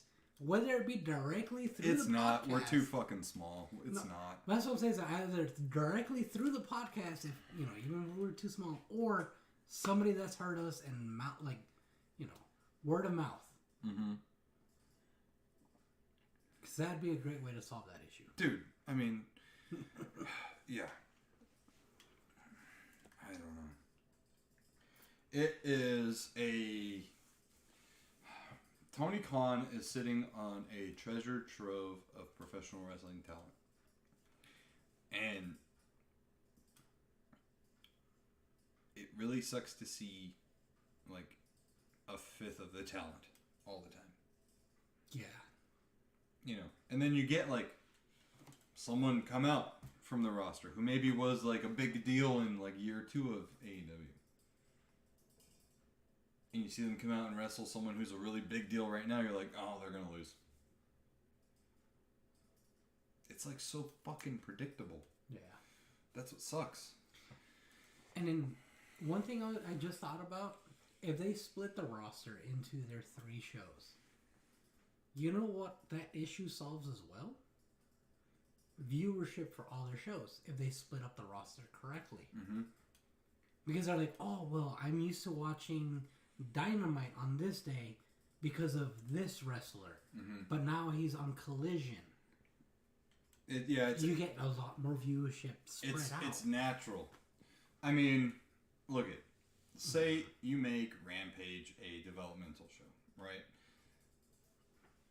You're probably going to have less viewers on it, but you're still going to have the hardcore viewers still who want to see the next up and coming talent, etc., etc.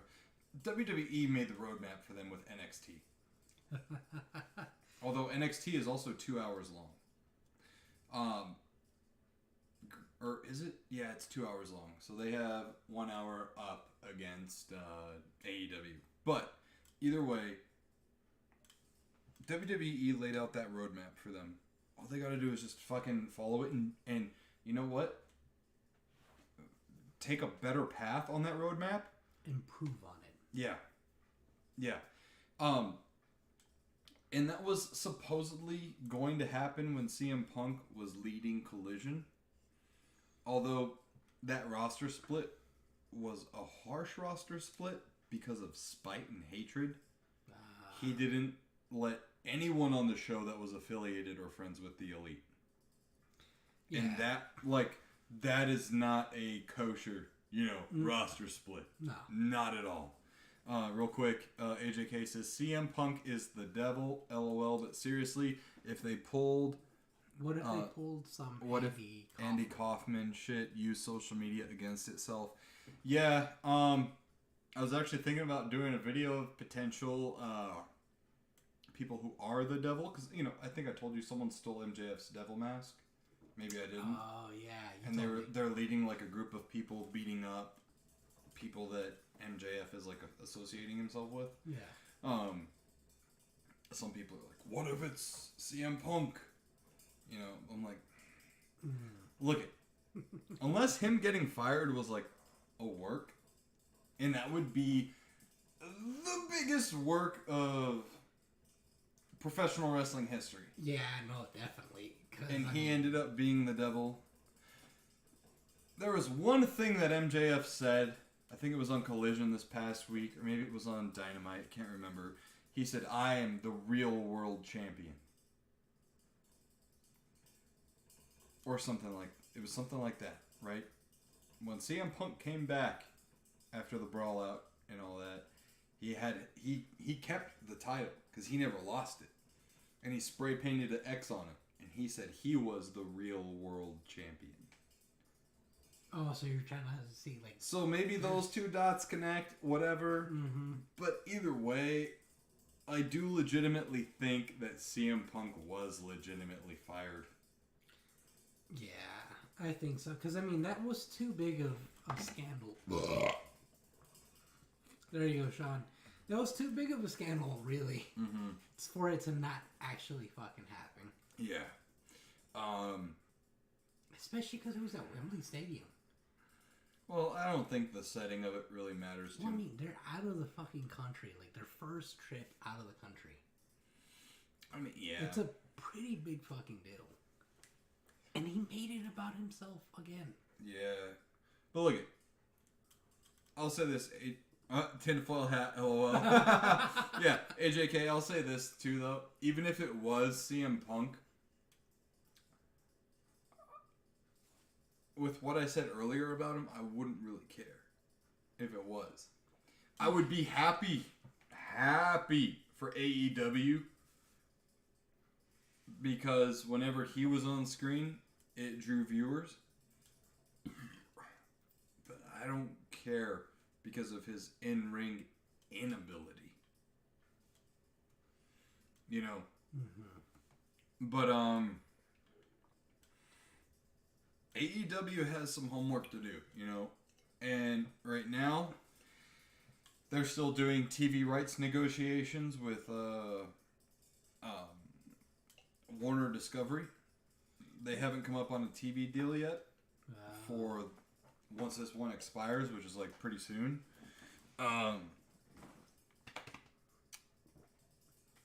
Throughout this entire relationship they've had with Warner Brothers Discovery, it's been very good. They've been very happy about everything that AEW's been doing. But I fear if they don't come up with something soon, AEW is going to find itself in kind of a bit of a rut when it comes to a new home. Yep. There's also a lot of, right now too, the NBA television rights are up for negotiations. Oh, shit. And they want a fuck ton of money. Right now, the NBA is on TNT, which is also where AEW presides. Ooh, shit.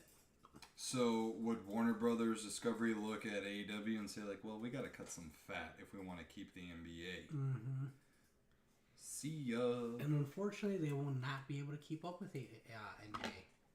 It's like no, the NBA wants like something like $80 billion over 5 years or something like that. It's a ridiculous amount of money. But the thing is, like, the revenue they bring in, as much as I fucking hate that price tag on that shit, they probably bring in that kind of fucking money. I think, I don't know. Professional wrestling was a mainstay on the Turner Broadcast Network, both on TNT and TBS, with WCW for a long, long time. Yeah. Before that, I think they had like Mid-South Wrestling or something like that. Wrestling has always... Ted Turner, the guy who fucking owned and operated this shit, Love professional wrestling. And when WCW sold to WWF at the time, it was a big deal. It was a sad occurrence. Tony Schiavone was a ring announcer for WCW back in the day. Oh yeah. And when AEW debuted and stuff, it was back on TNT and TBS, and they had Tony Schiavone again, and you know, everything seemed to be fucking like, yeah, wrestling is back. Yeah. You know, the power was back on. But I don't know. Yeah, I won't say it's unwatchable. I still watch AEW every chance I can. But they definitely have a lot of work to do in a lot of the fans' eyes, and especially in the critics' eyes. Yeah. Now, is AEW going to go away anytime soon? No. No, not at all. They are backed by way too much money and still have a large group of fans. I mean, Full Gear happening this Saturday at the Kia Forum Center in Los Angeles, I believe, is nearly sold out. Wow. At the World's End pay-per-view in Long Island, nearly sold out. Shit. But their live attendances have been very hit or miss with their weekly shows. Very hit or miss. And that's the issue, because, like, yeah, they may not, you know, be going away anytime soon, but this could be a precursor to them going away in the future, instead of sticking around. I think this is their very first fair warning shot. This is their very first, hey, what the fuck are you doing? Yeah. Mm-hmm. We're still here, but what the fuck are you doing? And then the next time, or this shit keeps happening or whatever, they're going to get another one. It's going to be a little bit harder. And they're going to lose viewers that way. Yep. And I think after that, it's game over. Yep. So they better catch themselves either now or by the second warning shot. If they don't, it's downhill. It's downhill from there. Yeah. You can only brag about Wembley 2023 so much. Oh, yeah. You know, it's crazy because I understand that it was AEW's first time outside the North American audience. Mm-hmm. You know, they've gone to Canada, of course. You know, so I get it. I get it. First time overseas, big deal. But I'm also nervous for what that's going to look like next year. Tony Khan announced, I think it was last Dynamite, or maybe 2 Dynamites ago, that early ticket sales were going to start December 1st for All In next year. And I'm not going to lie, I'm pretty nervous. So What Culture is a very predominant professional wrestling YouTube channel and podcast studio.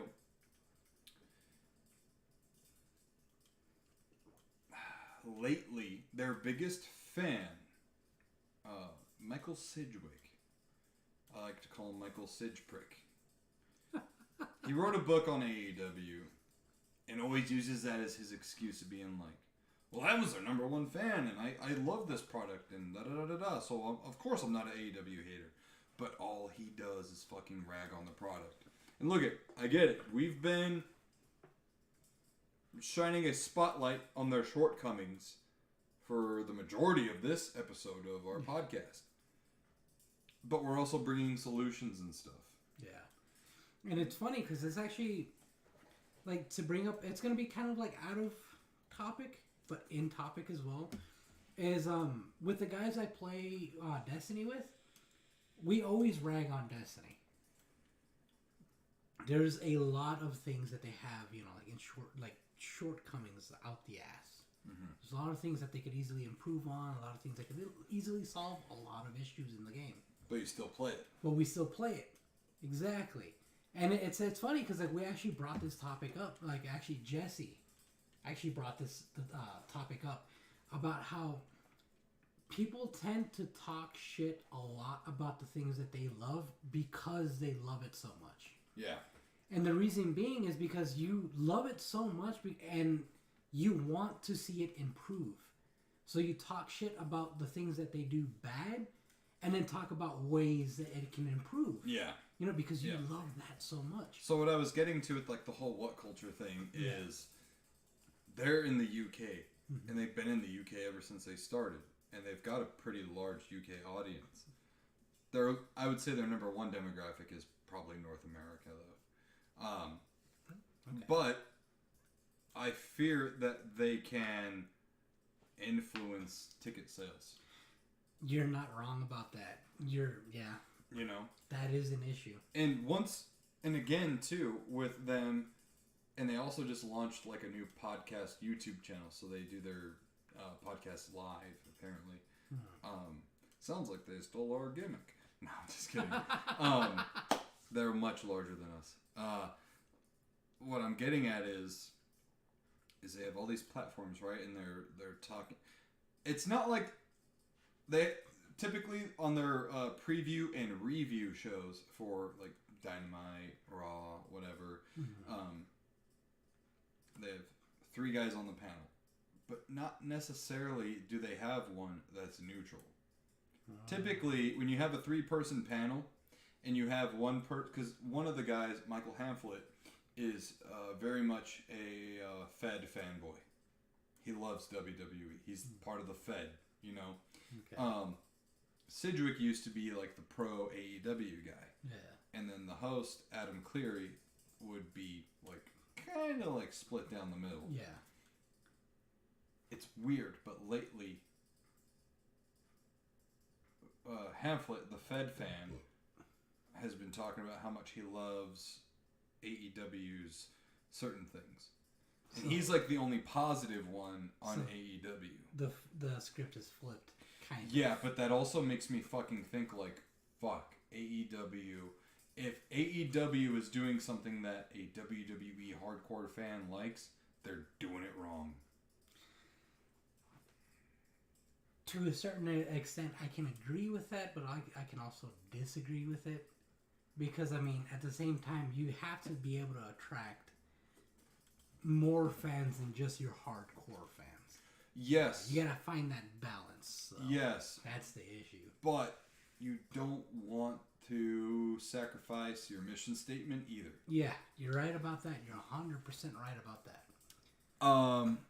So AJK says, true, but AEW needs to succeed. We can't go back to WWE only. I'm going to read your last statement here in a second, just to go off of what you're saying. Yes, absolutely. Abso-fucking-lutely. I think it was around like 2019, I was watching every episode of Raw and SmackDown. I never gave a toss for NXT. I never watched it. Never really did. There was a point in my viewing up to like 2019. Raw is 3 hours long on a Monday night. Fuck. I was sitting there watching it, just getting mad the whole time. Okay. And for real, and I'm like, what am I doing? Damn. Why am I giving this 3 hours of my fucking night? We're awake for an average of what, 16 hours a day? Roughly, depending on how much you sleep in and all that. Yeah.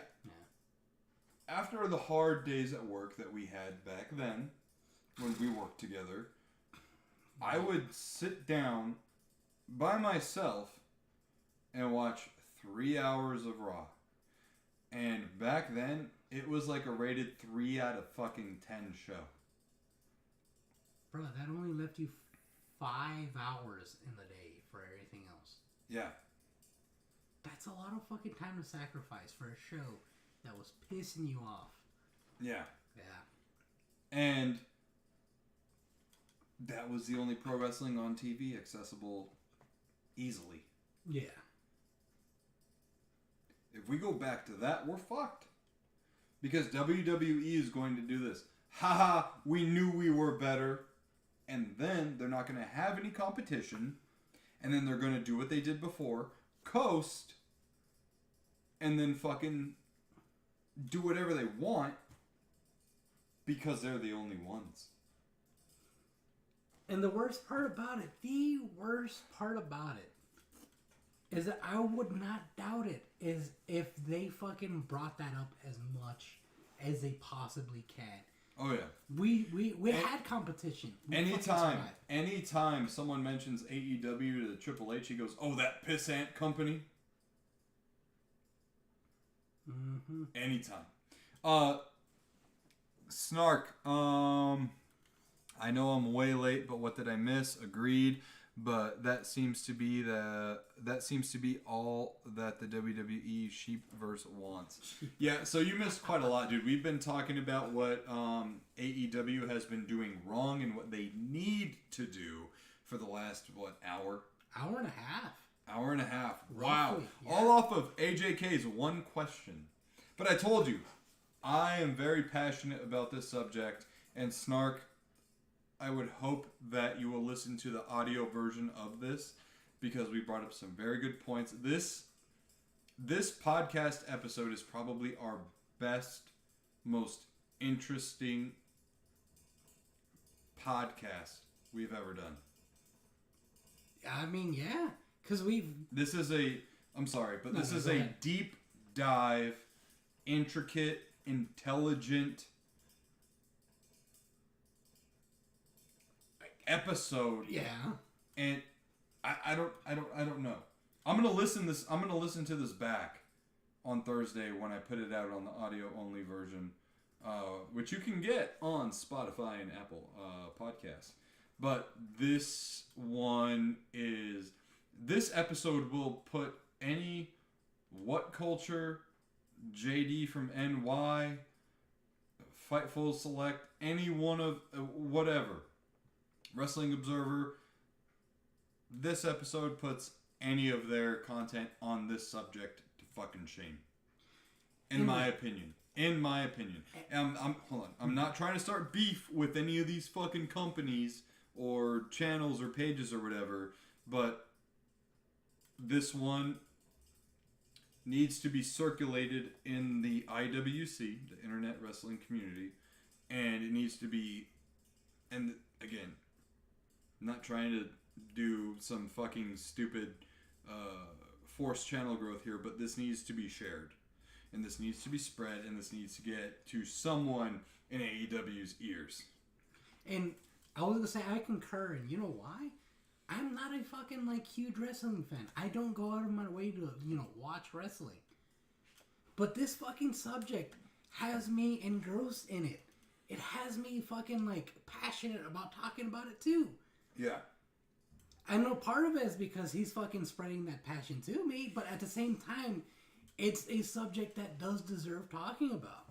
Because even though I'm not a fan or anything like that, AEW has done just that well. Yeah. In this past few years, that where he just introduced me to it kind of randomly, and I'm like, damn, this shit's pretty fucking good. We used to have WrestleMania, group parties, yeah, and stuff. But then I was like, hey, we're gonna order an AEW pay-per-view. Check this shit out.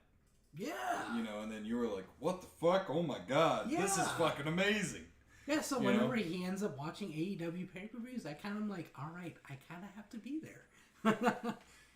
Cause this Saturday, by the way, that's how we're choosing to celebrate our wedding anniversary. We're going to order the pay-per-view and invite our closest friends to it. Okay. So you'll be here on Saturday. All right. 4 o'clock. Sounds good. Yeah. Yeah. But yeah, anyways, Did you read that one? Oh yeah, that's right. Guys, cut me off, LOL. I know you guys have more topics. I just love wrestling. Thank you guys for taking my questions. No, dude, AJK, thank you for asking the question. Thank you for sticking around throughout this whole time, listening, live to this subject that you brought up upon us. Typically, this is like, not gonna lie, I've tried to introduce, like a monetary tiers and stuff, and they don't really seem to work.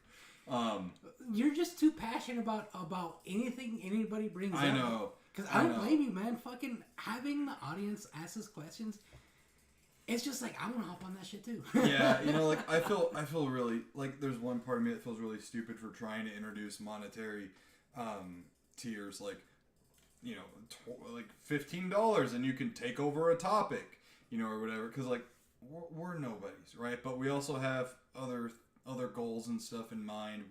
We do have channel growth in our mind. Like, of course we do this for fun and because we enjoy it, but we also want to make a name for ourselves as well, and I mean, yeah, and stuff. We don't do it for the money, because if we did, we'd be fucking living in a fucking 2x4 shack, right, that we built for ourselves in the middle of the desert. Like, the only reason we want more growth is because we want to talk to more people like you, where you're passionate about stuff like this, because you're not always going to be able to watch our podcast. Yeah, exactly. So, like, if there's more people like you guys, we get to chit chat with just strangers that are passionate about shit, just like we are. Yeah. And that's the fun part.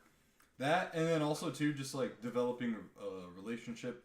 Obviously it's through screen, through text, whatever, but building that relationship and viewer-listener relationship is very important to us, especially to me. I've been doing this for a long time, and my numbers don't reflect it, but I've been on YouTube for, like, 10 years now, maybe? Yeah. Changed the gimmick around a couple of times, and this is my last rebrand, like, on this YouTube channel. Before it was The Daily Dude, then it was Nerdy Nick, and now it's NSquared Podcast, and this is where I'm sticking to it and settling at this, hunkering down, and, but either way, like, I hope you tune in to more, and like, gameplay live streams and stuff. Yeah, that's great, and all that, this and that. But coming onto the podcast live and stuff, and hearing your questions being answered in real time and stuff, and hanging out with us, because this is really like a hangout. We are having a legit conversation with you, and we hope that you stick around and subscribe if you're not already, and come to more and engage with us even more. I think I'm gonna do away with the tiers. They don't really stick anyways. I'm fucking horrible. I see a question and I answer it. I know. It's like, just donate if you want to donate, man. We hit our first goal through donations to get the cam link our DSLR camera. Right now we're not using it because I am facing a weird issue with my DSLR camera, where right now, if we were broadcasting on the screen, there would be a focus box around us. I'm trying to figure out a way to get that setting off of my camera, but yeah, anyways, long story short, we hit our first tier through fan donations and listener donations. Really cool stuff. Hell yeah. So yeah, I think right now it's just gonna be like, give if you want. If not, no fucking worries. The economy's tough as it is, and the holidays coming up and this and that. Like, bro, like, I'm part of another podcast as well called Drink a Beer, Play a Game. It's their YouTube channel as well. I literally have a text message from Jim and Brian right there to do our new bonus episode. Oh, yeah, go ahead and stop recording. Yeah, I got it. Yeah. Actually, while you continue to talk about them, I'm going to go pee. Okay. Yeah, let them know about them too. Yeah, and anyways, I'm on their bonus episode on their Patreon tier, and I don't even subscribe to it. Like, money's tough for everyone, so, like, I totally fucking get it, and I think I was kind of jumping the gun with doing, like, monetary shit to begin with. Like, we don't have a Patreon, we don't have a this or that, and, like, we're nobody on here, but we hope that someday we are, because I think what we talk about is very interesting. And it might be like mundane stuff that we talk about, like, oh, you might see 10 other videos about certain subjects that we talk about, but they're not going to talk about it like we talk about it. You know, we have our own interesting spin on things, and the dynamic between Josh and I, like, he's my best friend. You know, like, take a bullet for that guy in the head any day of the week, any fucking second. Anyways, sorry to go off on that rant there. Snark says, yep, subscribe, get those likes in, and check out our sponsors. Had to get my mod duties in after all. Oh, yeah. Thank you, Snark. And then AJK says, Brian and Jim love those guys. Yeah, those guys are fucking great jabronis. I call Jim Jabroni Jim. We always fucking pick on him whenever we record. But yeah, AEW definitely does have its things to sort out, you know, and hopefully before it gets too late, before the second warning shot goes off, they fix these things around. It's all very simple stuff. It's all, you know, it's like watching a quarterback get so involved in trying to do flashy, spinny, hoo-ha shit. What? But they were a great quarterback at their essential stuff. That's AEW. AEW just needs to get back to its essentials, to what it was about, and the way it operated. And I think if they do that and fixate and focus on that, they're gonna be all right. But until then, you know, they've got their homework. We need to see rankings come back. We need to see more women's matches. Honestly, just those I issues. think from that hour and a half-ish tangent, everything really fixated on those two things. But it's crazy how big of an issue those two things create. Mm-hmm. You know, you buy a car and it's got 3 wheels, right? You can't drive that car. It's got almost everything it needs, but it just needs one more thing. And without that one more thing, major fucking issue. It's useless. Yeah. It is literally useless. Yeah. And the thing is, like, for example, like we talked about, bringing back rankings can solve a ton of issues. Making more women's matches can bring in more viewership. A lot more women are going to be interested in it. Mm-hmm. Granted, to a certain extent, because... Here, carry this. I need to tuck Evelyn in. I need to tuck my daughter in, guys. Please don't leave. Stick around. We still have one more topic to get to. Actually, 2 more topics to get to. We'll run through them fairly briefly. But please stick around. I'll be right back. And I'm not saying I'm the main draw to the show. Sorry. I didn't mean that. I mean, honestly, I'm not. I just bring in good commentary as well. You know, it helps them think about shit too. You know, sometimes viewers don't have any questions, and that's completely okay. So I'm here to bring in questions too, even if they're not as good as what you guys bring up. I mean, shit. Look, AJK, you brought up a question and it ended up being an hour and a half, almost 2 hours segment. You know, that's fucking great. Love that shit.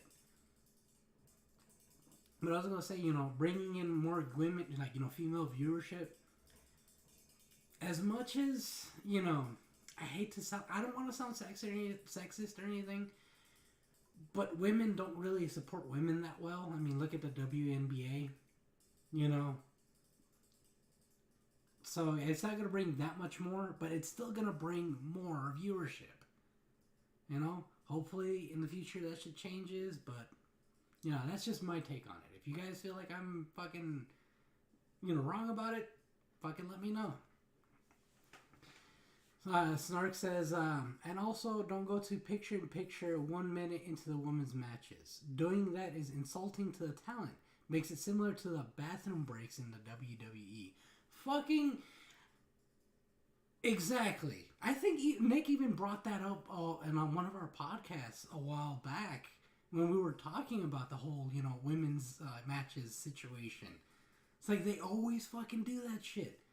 It's like, honestly, that's a fucking slap in the face. That's disrespectful as shit.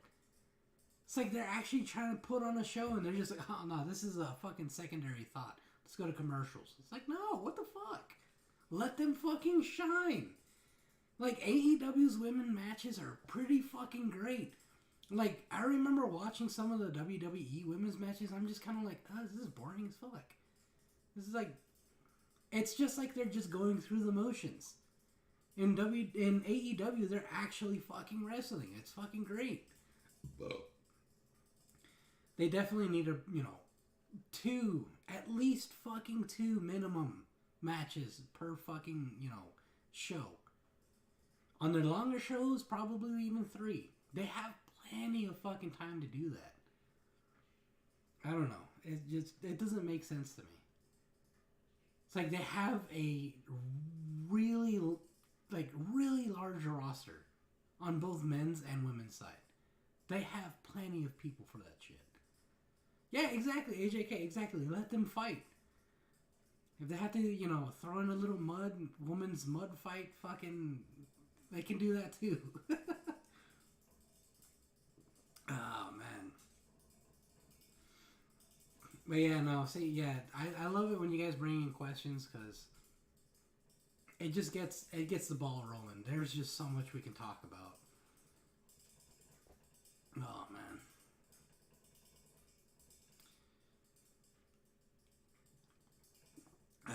Well, how you doing, Snark? I knew you came in late, but that's fine. I'm glad you're able to make it. How's your night? Let me fucking turn this fan off. This thing is bothering me so much.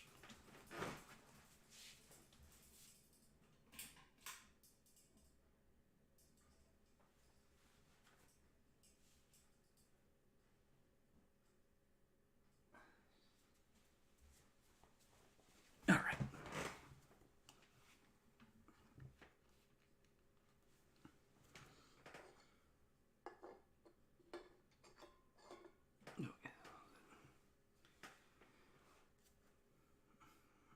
No, you're good, Snark. He's doing good. Sorry I was late getting on. No, you're fine. Fucking life happens. Late getting on. No, you're fine. Fucking life happens. And if you were watching football or anything like that, that's fine too.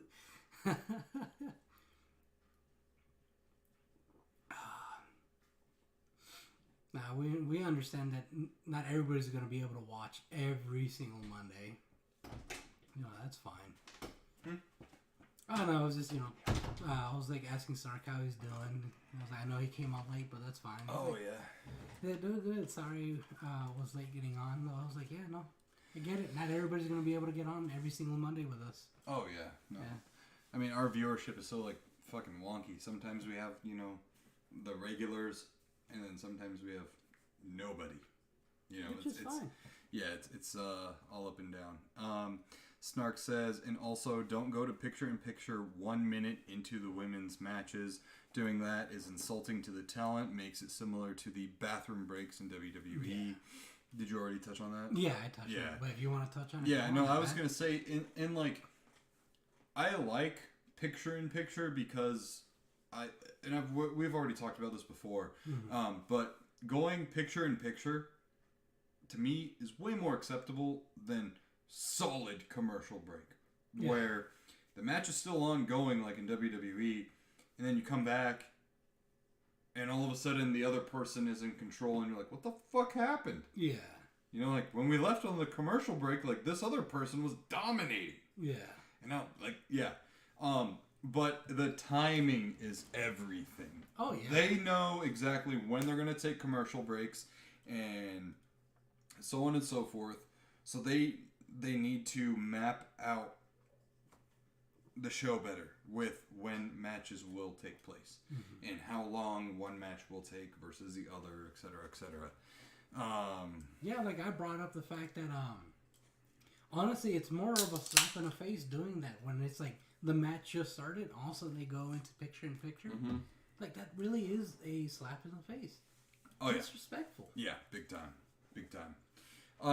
So yeah. Let's go ahead and move on This is a big boy podcast.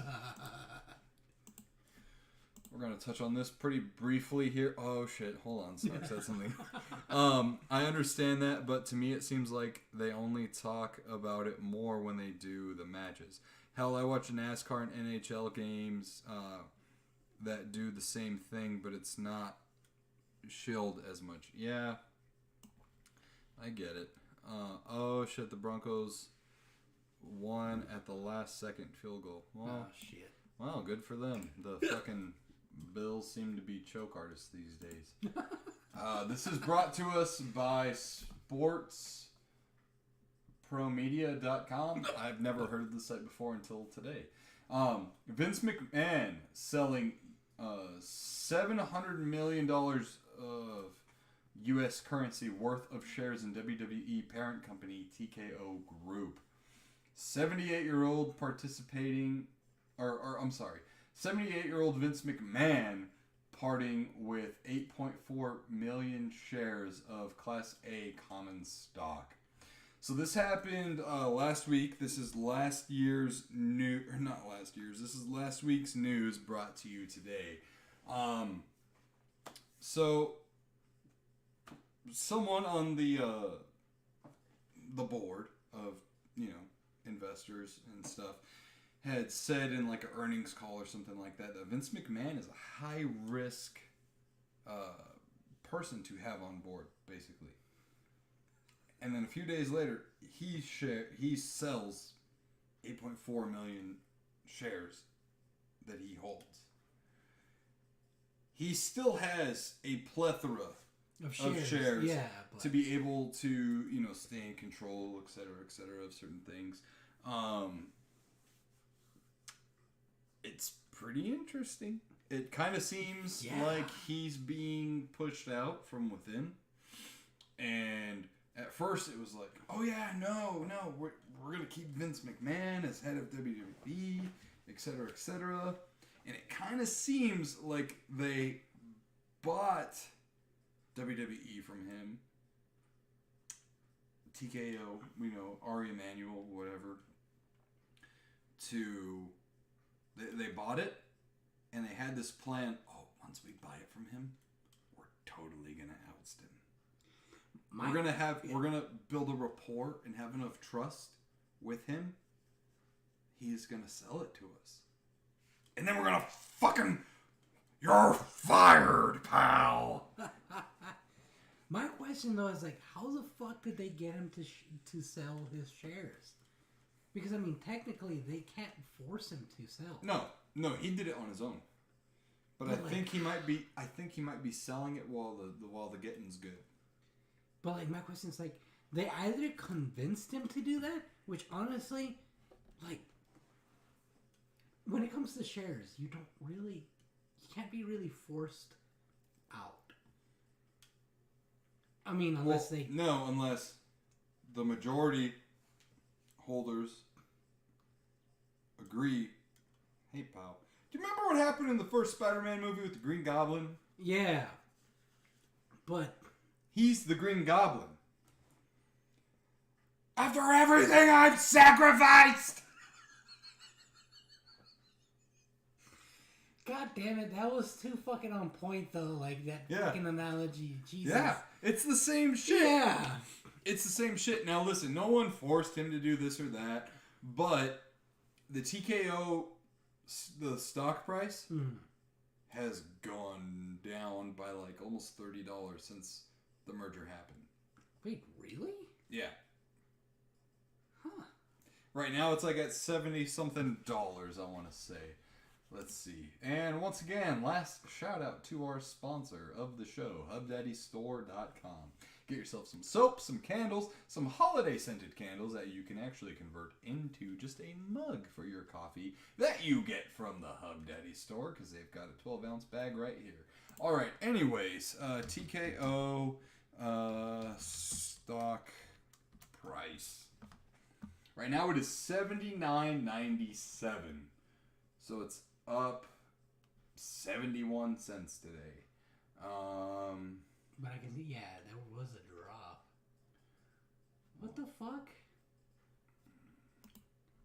1 month ago. Oh, let's see.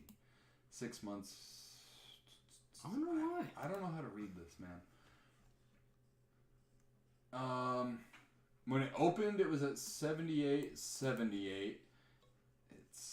This is for today, though. I don't know.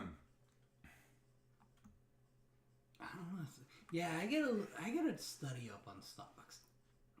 Cause for some fucking, this is like our second or third time ended up talking about stocks, and it's because of WWE. Okay. So look at September 20th, it had reached $104.73. It opened at $103.05. But then once McMahon and his trials and all this and that, it's just gone down and down, and now it's at its near lowest. That's probably why they said he's a high risk. Yeah. Hoya! Big time. Watch us end up turning into a fucking financial podcast. Jesus. Nah. Talking about stocks. But still, wow, that's fucking wild. It's important to note here, though, that he has not sold them back to the company. Oh, he just sold them out in general. Yeah. So this is pretty interesting, something to kind of keep an eye on as it continues. Because it's definitely going to lead into something else. Yeah, but what you were saying about who's going to make him do this or that? Vince McMahon does what's best for Vince McMahon. He doesn't care about loyalty or family or anything like that. He fucking fired his son 2 years ago from WWE. Fucking Shane ruthless McMahon. man. Jesus. But, I mean... Yeah. Work is work.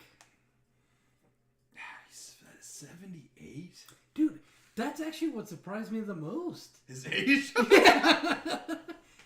I mean, he definitely looks old nowadays. I mean, I knew he was older, but I was not expecting or anticipating 78. I mean, dude, it feels like yesterday, he looked like this. Yeah. Which is, I mean, not that far off from what he looks like right now. I remember when this article right here came out from Muscle and Fitness magazine. And this was 2015.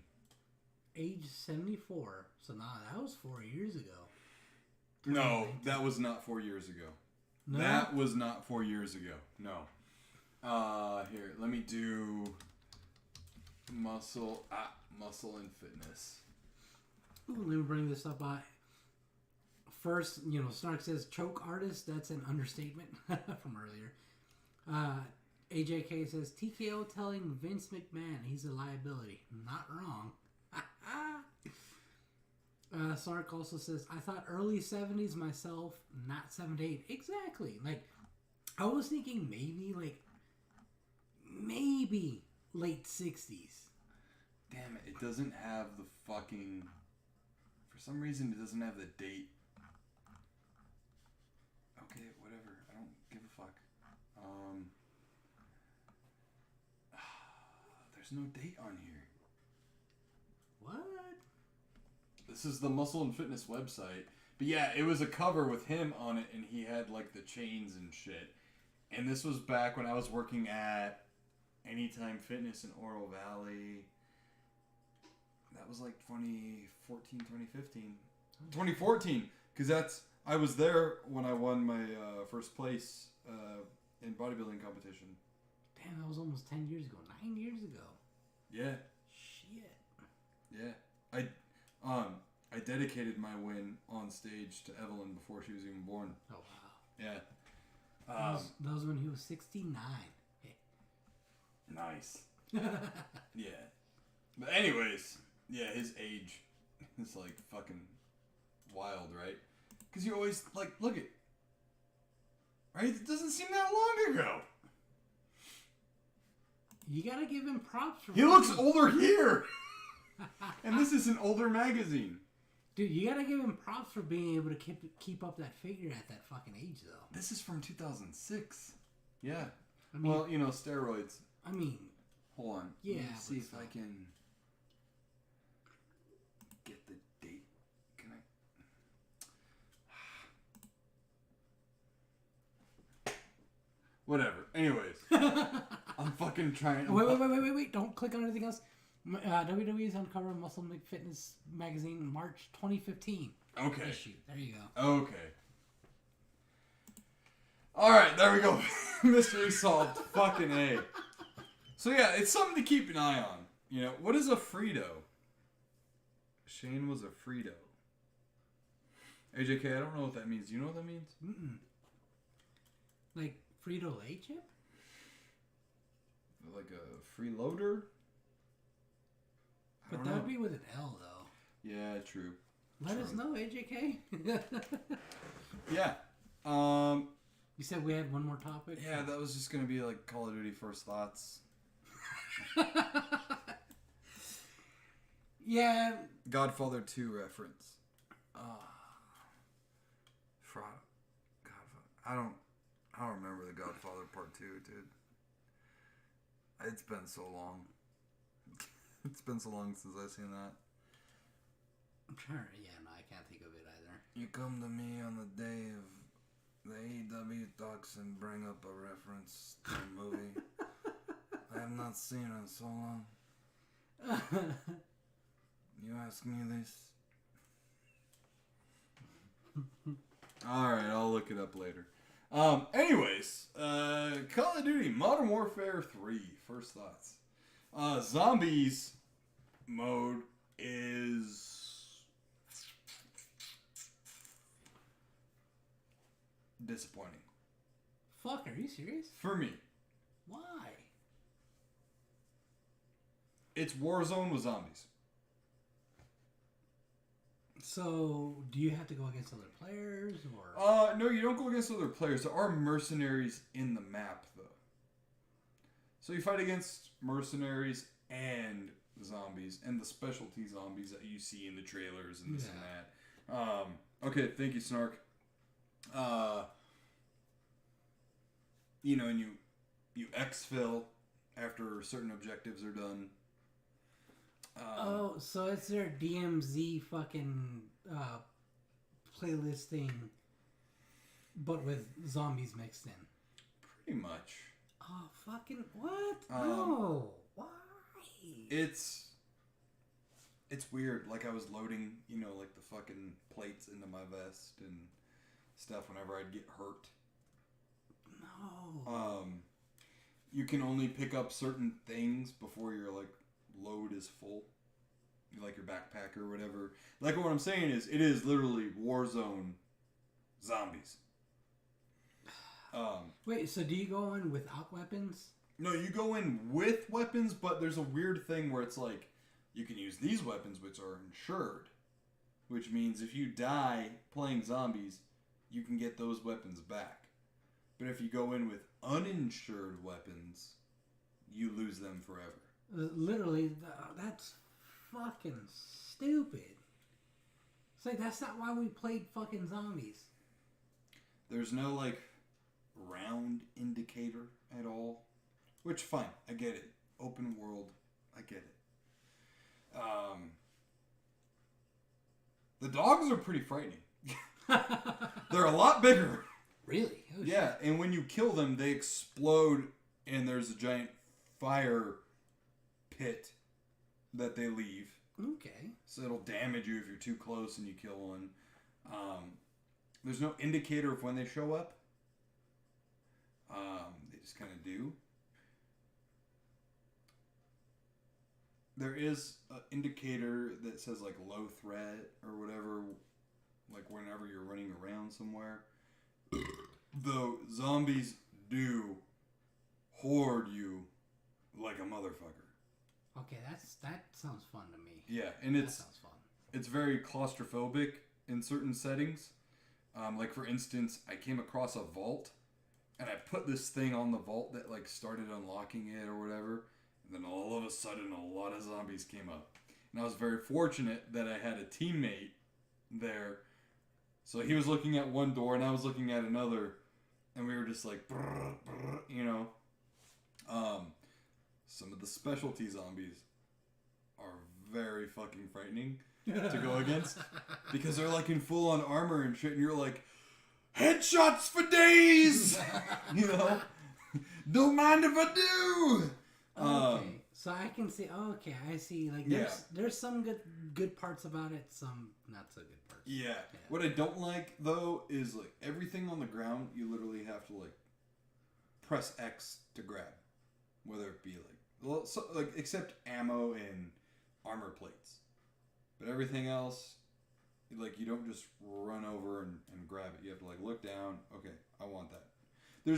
I can see issues with that. There's a lot, and again, that's why I'm saying it's Warzone, because for the uninitiated in players of new to Warzone, it's very.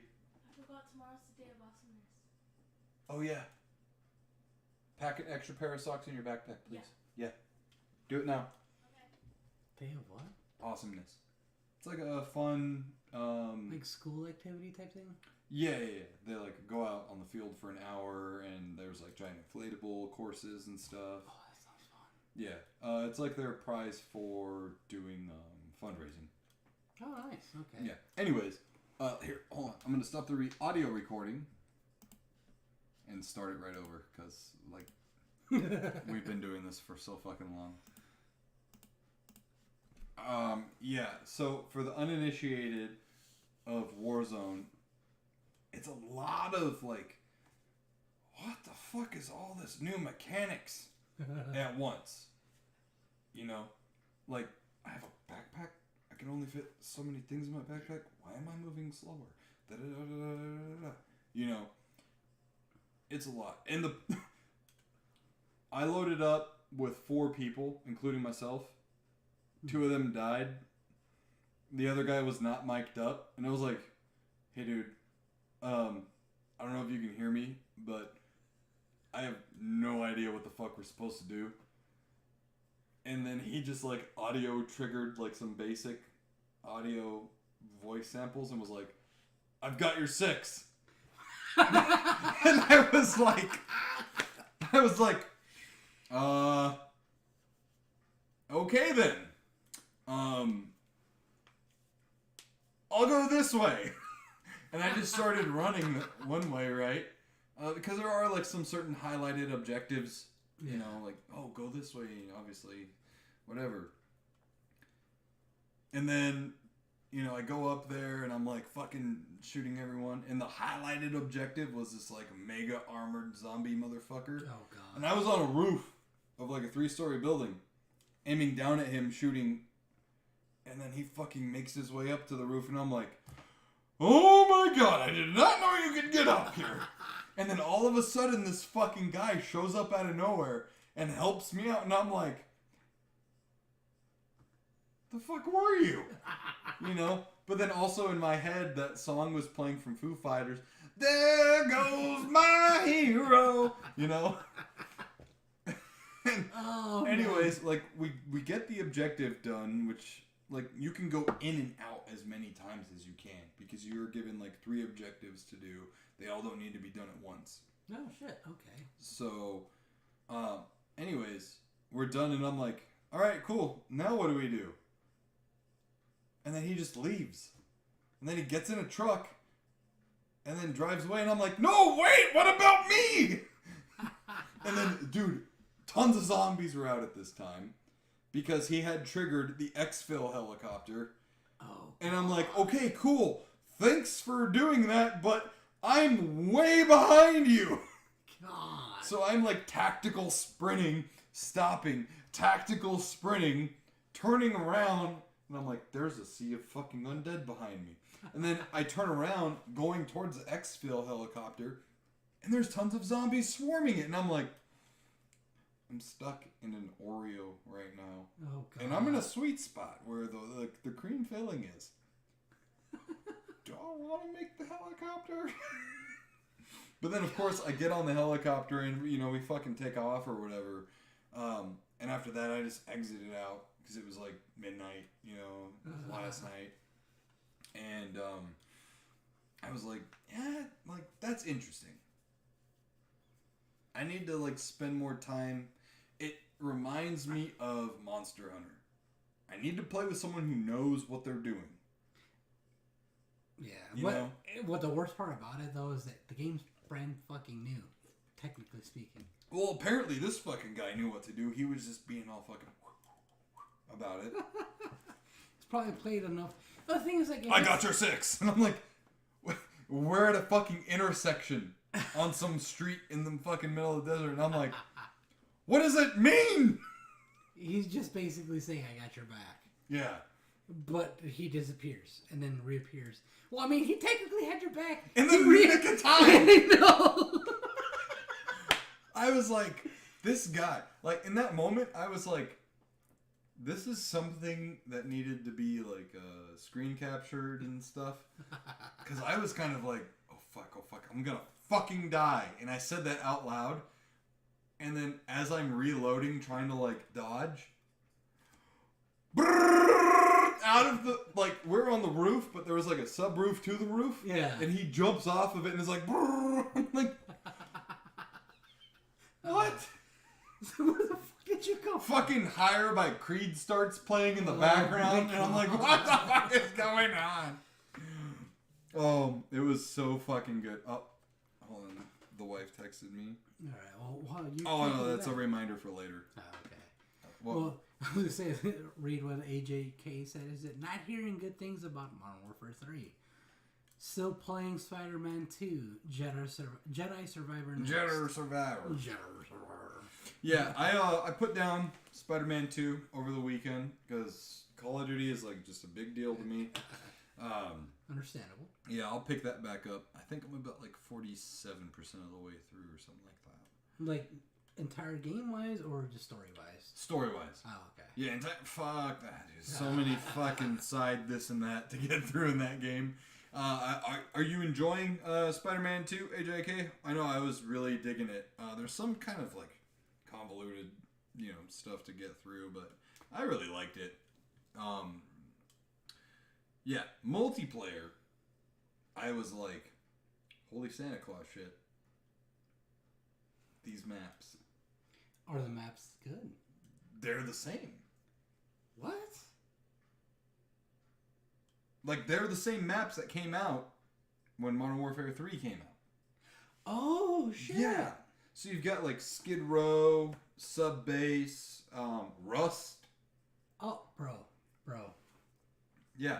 Just that. Yeah. Oh, dude. I'm getting the game. I went fucking litty on Rust the first time we played it. Oh, my God. And so, oh, yes. So good. Yeah, it is super good. How far would you say you are without, like, being spoilery? Because if you're ahead of me, I don't want to know what's going on. And but if you're behind him... If you're behind me, I don't want to spoil for you. Yeah. Dude, fucking... Oh, my God. What I was going to say is, Saturday night, everyone was mic'd up. Literally everyone. You had the fucking guys, mic'd up that got music going on. It's like, blah, blah, blah, blah, blah. Right? And then you've got like fucking babies crying in the background and this and that. Did you ever hear the occasional beep from the smoke alarm? No, not yet. But I was like, I haven't done like gimmick voices yet. So as soon as like the match starts, and it's like the counter goes away and you start running, and I just went, oh yeah! Oh my God. And this one guy was like, what? Right? And I was like, we're gonna show them that we're the best, that no one's gonna mess with the cream of the crop. Right? And this one dude lost his shit and was just cracking up and was like, yo, I thought you were dead. Right?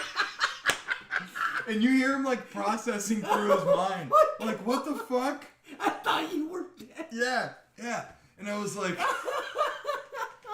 because doing that makes me like a little lightheaded, right? Yeah. If I do it like too hard, too strong, too much.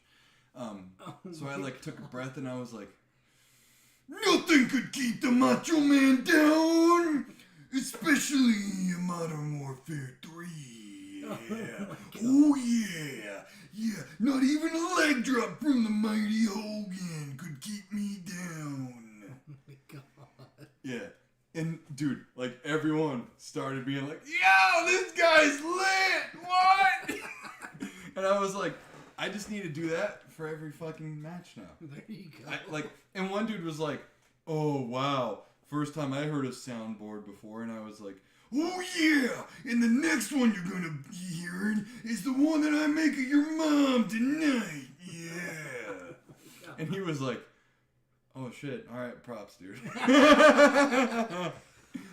But like my Macho Man was just like, I don't know what happened, but I was just like, he manifested in you. Yeah. And then I got the last kill of the match too. It was on Favela. No, the favela. Yeah. And Favela. Yeah, Favela. And it was like in the soccer field, soccer court. Like at the bottom of the fucking map? Yeah. Yeah, and I like dropped down from the roof of like this 2-story building, and I just go pop, pop, pop, pop, pop, pop, pop, right? You know, and I get the kill, and you hear this guy go, ah, shit, because it was team deathmatch. And I was just like when I dropped from the top rope to deliver my mighty elbow, I delivered. Yeah, I was like, I deliver the finishing blow. Oh, yeah. Oh, the top rope line is fucking great. Oh, yeah. Oh, yeah. Oh, man. I'm sorry. Oh, yeah. How lightheaded are you right now? I'm good right now. It's just when I do it, like, constantly. every fuck, because you got to take a breath, you strain yourself, you know, like, oh my, I don't know how we fucking did it, dude. AJK says about 30%. That's why I had to leave your live stream the other night. I was like, oh, I don't want to get spoiled. Yeah, good call. Yeah. AJK says he was the. I'm not gonna. He was the cream of the crop. LOL. Can you imagine him actually saying LOL on fucking live TV? I want to see your best emoji. Oh, God. Fucking starts fucking flossing or whatever it is. WWE is trending #1 worldwide on Twitter. Oh, God. Oh, yeah. I gotta say, dude, my Macho Man's pretty good. A lot of the voices you do are pretty good. Again, wrong calling in life. Oh, man. Yeah. So that's what we were talking about. Call of Duty, yeah. Call of Duty. Modern Warfare 3's online multiplayer is really fun. It does carry over the gun building base mechanics that Modern Warfare 2 has, where you have like the gun base, and once you unlock that, you can do other stuff. Some stuff, though, the way you unlock it's a little funny. So some of it is level progression, and the other stuff. And I don't know if it was like this for Modern Warfare 2. Because when I found a gun I liked, I just stuck with it, right? You know, I didn't really care to, unlock bases and mix this with that and whatever. Excuse me. But some stuff, if you, select it, and complete some challenges, like daily challenges, then you unlock it. Daily challenges? Yeah, so there's daily challenges, and they're, green. And if you go to a weapon, I don't know, say a rear grip, whatever, and you want to unlock it. Yeah. As long as it's got the daily challenge thing under it, and you select it and then complete those challenges, then you unlock it. Ew. So it's a little funny that way. I miss the days of just unlocking shit through progression. Yeah. It's very simple, very easy to do it that way. But again, some stuff is, some stuff isn't. And what I've noticed too is some stuff from Modern Warfare 2 and Warzone carries over into Modern Warfare 3. What I'm talking about is like skins. Okay. So I believe Spawn was a skin. Yeah, he was the skin. He's a skin right now. Ooh. And that stuff is still happening right now in Modern Warfare 3. So you can unlock all the Spawn shit right now. Fuck, I kinda want They those also skins. have Homelander. Yeah, they have the there's a boys Okay. the boys fucking Yeah. collaboration. So That's been going on for a few weeks now. okay. So yeah, like I've killed Homelander a bunch, and it's pretty cool because they've got different voices. They've got like their voices. Oh, yeah. Oh, well, except Homelander actually the voice the actor for Homelander actually did not do the voice for Homelander in Call of Duty. Sounds like him. And then for Wait, Spawn, wait. it's Keith David. Wait, no, sorry. He didn't do the voice for Mortal Kombat. He probably did it for Oh. yeah, cuz they have the boys collaboration with Mortal Kombat as well. Yeah. Well, Yeah. Homelander, anyways. Yeah. But yeah, no. Which would be fucking genius if they did Carl Urban as Johnny Cage for another skin. Because he's going to be Johnny Cage in the movie. Not only that, he just fucking fits. Well, yeah. Yeah. And then Skeletor. Yeah, no, I saw Skeletor. Yeah, that voice is fucking hilarious. Really? Yeah, because he's like, grenade! You know, like, does all that. Dude, Yeah. Really? Reloading! Really? Yeah, it's like that. Or like, Over here! Oh my Enemy God. over here! Dude, that's fucking great. yeah. Yeah. Oh my God. There's a Laura Croft as well. Mm-hmm. I felt bad for killing her. Laura Croft, man. Yeah, if you were born in the 90s. Oh yeah. My You question know what I'm talking about. is your favorite the one now or the triangle titties? Oh, PS1 all day. Is the triangles? Cutscenes. That's how you work around that. That's how you work around it. Oh my God. Cutscenes and game covers. Touche. Yeah. Well, I mean, the thing is, all I can really remember is the fucking triangles. Like, they were just, like, so fucking in your face. Yeah. Those polygons. Oh, But yeah, no, I don't think I really have any complaints so far on the multiplayer. Haven't touched campaign yet. I plan on doing that once I get my fill of multiplayer. Okay. Fair enough. I have started to, like, in some of my playthroughs, like when I played Zombies last night, right? I had played multiplayer for about like an hour, and I was like, I'm not getting bored, but I'm like, I want to do something else. Yeah. Okay. Within the game. You know. Terminal. Fucking so good. Oh, they have terminal. Fucking so good. Yeah. Like, just the fucking multiplayer maps that you're telling me right now. I that's the only reason I want to get that game. Yeah, so back in the day, AJK says, triangles. Losi, good evening, fellas. Holy fuck, you've see? missed 3.5 hours of amazing content. This is why I tell people on Facebook, make sure to follow us on Facebook. We start at 6:30 p.m. Arizona time. But welcome to the show, Losi. Thank you. Thank you. Thank you. I'm glad you could make it. Yes, we're very thankful. Oh my God, this is like the tail end of our show. God, we've gone for 3.5 hours. This is gonna be such a bitch to upload on the podcast. I'm sorry, I'm watching a baby. LOL, she woke up. We'll try to be quiet from now on. Yeah. Oh yeah. Yeah, no. Oh my God. Yeah. Rock that baby to sleep. Dude, half this fucking podcast was about the whole the AEW. topic. Oh yeah, I'm fucking done. I'm done. Man. I don't know what it is, but once I start, I'm like a fucking can of Pringles, dude. Once I pop, the fun don't stop. Oh my god. Ooh. See, I almost did it right there.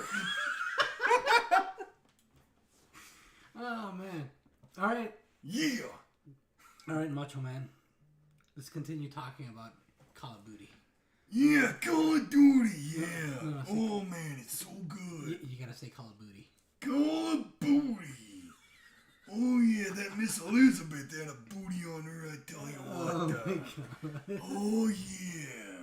Yeah, that's why that Hulkster tried to steal her from me. Dude, I do it so fucking good. Oh my god, I'm like so proud of myself right now for that voice. Only difference is, unlike Pringles, your comments don't upset my stomach. Thank you, Snark. Oh man. Alright, so I'm going to do the rest of the review as Macho Man. My first thoughts. I'm going to do the rest of my first thoughts on Call of Duty as Macho Man. Yes. I just need another beer because my throat's getting a little dry. Yeah. Oh yeah.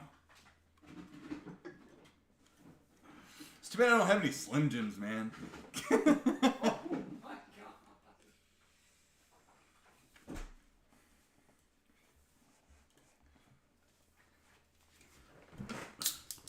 With the beer we're drinking, you'd figure I'd be talking like Stone Cold right now. All right.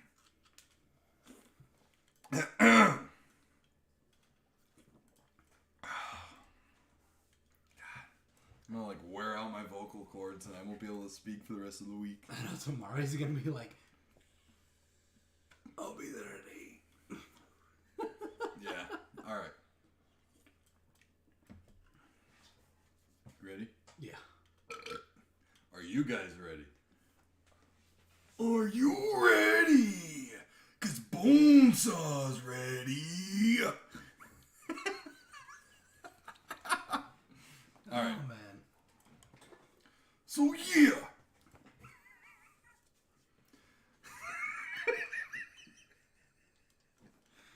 I gotta keep it together. Gotta keep our composure. Oh. Oh, AJK said his beer isn't that good. You know, back when I liked IPAs, I didn't mind the Broken Skull Ranch, or the Broken Skull IPA. I do like his American Lager, I think is what it is. It's so expensive. It's one of those beers where it's like $16 for a 4-pack. Oh fuck. Granted, they are like 16-ounce cans, but Like, see, me personally, I'm a lager guy over IPAs, but even then, Yeah. man, I don't know. oh shit, I'm on my charger. There we go. I don't know if I could. I don't know if I could justify getting, you know, a 4-pack for $16 all the time. No, yeah, me neither. Once in a blue moon, maybe. Oh yeah, Blue Moon. Yeah, it's good, bro. Oh yeah. Oh yeah. All right. Call of Booty. Yeah. Talk about that Call of Duty, Macho Man. Yeah, that multiplayer is top tier. It's cream of the crop. You know what I mean? Oh yeah. All right, Mr. Macho Man, what's the cream of the crop? Is it the gameplay or is it the maps? Well, yeah. You know.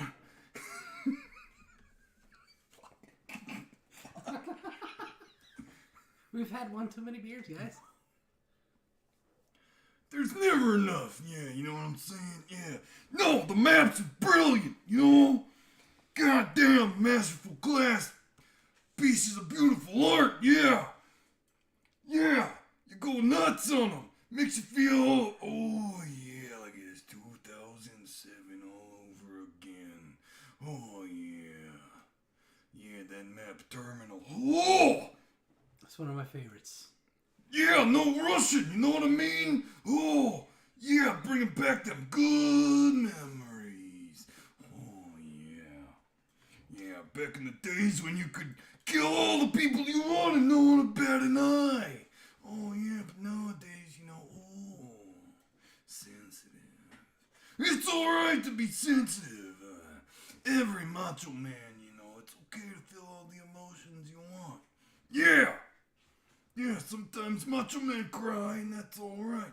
It's more macho, to feel everything, get all the spectrum. Yeah!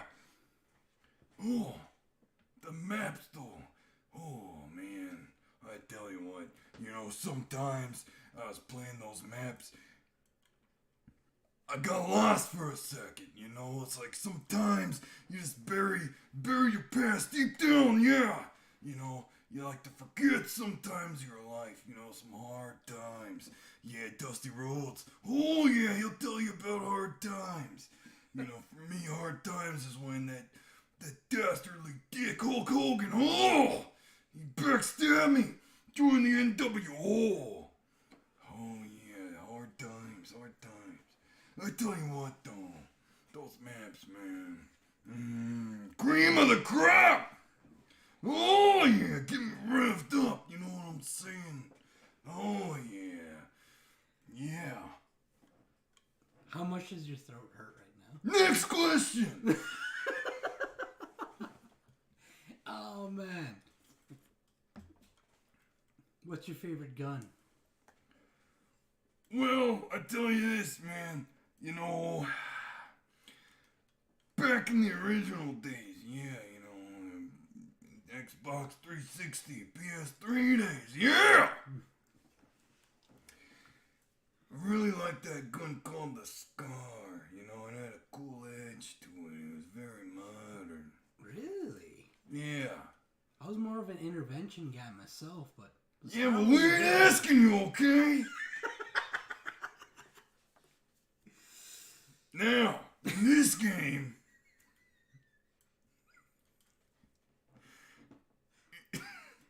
Alright, Mr. Macho Man. Yeah, sorry, got too macho for my own good. In this one, they got all different names. It's not like how it was before. You don't got the FAMAS, you got some other weird name for the damn gun. It's all the same looking. But it's a different name. It's just like all the women that I seen in my life. Yeah. Yeah, all looking the same, different names. Yeah. Oh my god. Yeah, I tell you one name though. One name. Miss Elizabeth. Yeah. Oh yeah. Always the same.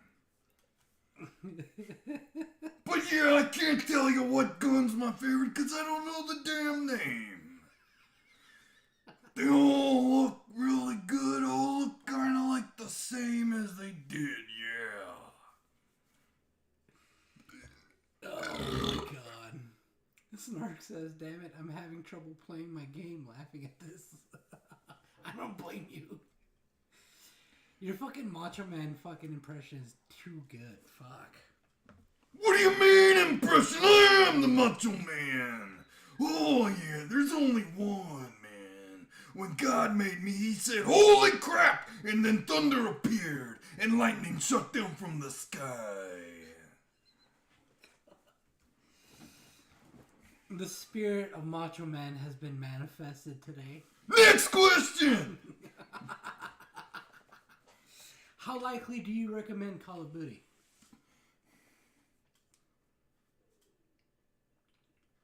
How likely, huh? What kind of question is that? We playing softball here? Of course I recommend the game, yeah. It's great, yeah. It's fucking fantastic. Well, I can't wait to hear what your impression is of the campaign after you've played it. Oh yeah, me too, man. I'll tell you what, yeah. Yeah, that stupid fucking site IGN, yeah. Yeah, they think they fucking know it all, don't they? Oh yeah, goddamn fucking nerds. I tell you what, man. If I have 5 minutes. 5 minutes of enjoyment with that campaign. Oh yeah. march on over down there to San Francisco. Or wherever those fucking nerds live.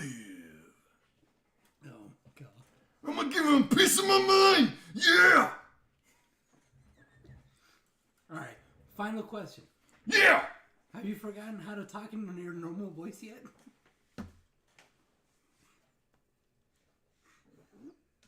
What do you mean?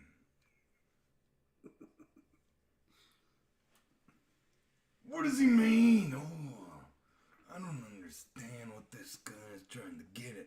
Are you saying this voice, what is, kayfabe or something like that, you fucking weeb? You think this ain't my real voice, son? You think this is a gimmick?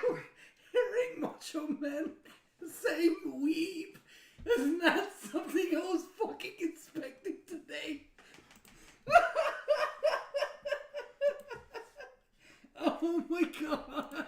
I gotta stop the audio recording. 'Cause your ass can't handle it.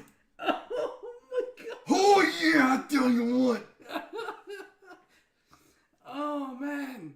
Well, I tell you this. Okay. I tell you this before you go home to your waifu pillow, you know. Oh yeah. God knows only what you do with it. This has been a goddamn near 4-hour podcast. Oh yeah, and there's too much power! Too much Macho Man, yeah! It's cream of the crop! I don't know why you guys don't got more subscribers, you know what I'm saying? No. God damn! It's because you don't appear often here on this podcast. You guys are cream of the crop! I can't stand it! You guys are so damn good! God damn, you'd have Mean Gene Okerlund fucking going bananas.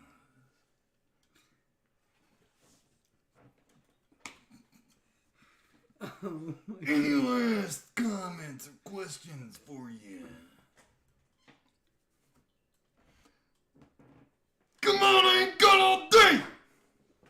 I'm out of questions. You're out of questions like I got fucks, okay. Alright, this has been another episode of the NSquared Podcast. Live! Make sure to tune in, okay? Cause the Macho Man told you so. Yeah, don't listen to that Hulkster telling you to say your prayers and eat your vitamins and all that. Yeah, that gets you nowhere in life. Yeah, what gets you somewhere to the top? Yeah. Yes, tuning in to the NSquared Podcast. Oh yeah, it's the most macho thing you can do. Yeah, we go live every Monday night at 6:30 p.m. Yeah, tune in to us instead of that piece of shit Vince McMahon la-di-da bullshit Monday Night Raw. Yeah, you hear what I'm saying? Yeah, this is where all the good stuff is. We play video games and shit. Every Tuesday and Thursday, yeah, at 7 p.m. Right here on the NSquared Podcast YouTube channel. Yeah, if you're macho, oh yeah. If you're macho enough, yeah, you make sure to subscribe, okay? And you click that bell, yeah. Bells get me going wild. Ref, hit that bell. Yeah, that's what I always say when I go for the pin. Yeah, you hit that bell for notifications, yeah. Otherwise, I'm gonna have to hit the top rope and give you an elbow you won't likely forget. Make sure to follow us on Facebook, too, yeah. Links in the comments! This has been the NSquared Podcast. Find Nerdy Nick on Instagram at NerdyNick_91. And you can find Josh. Oh yeah, Josh. This weeb. So deep in the sauce, it's embarrassing. Oh yeah. Oh yeah. This guy, oh my God, I tell you what, the only thing he's snapping into ain't a Slim Jim. Oh yeah, I tell you what, he's snapping into that goddamn waifu pillow that he ordered on Amazon. Oh yeah, he didn't get no wrestle buddy. Oh no, he got a tussle buddy.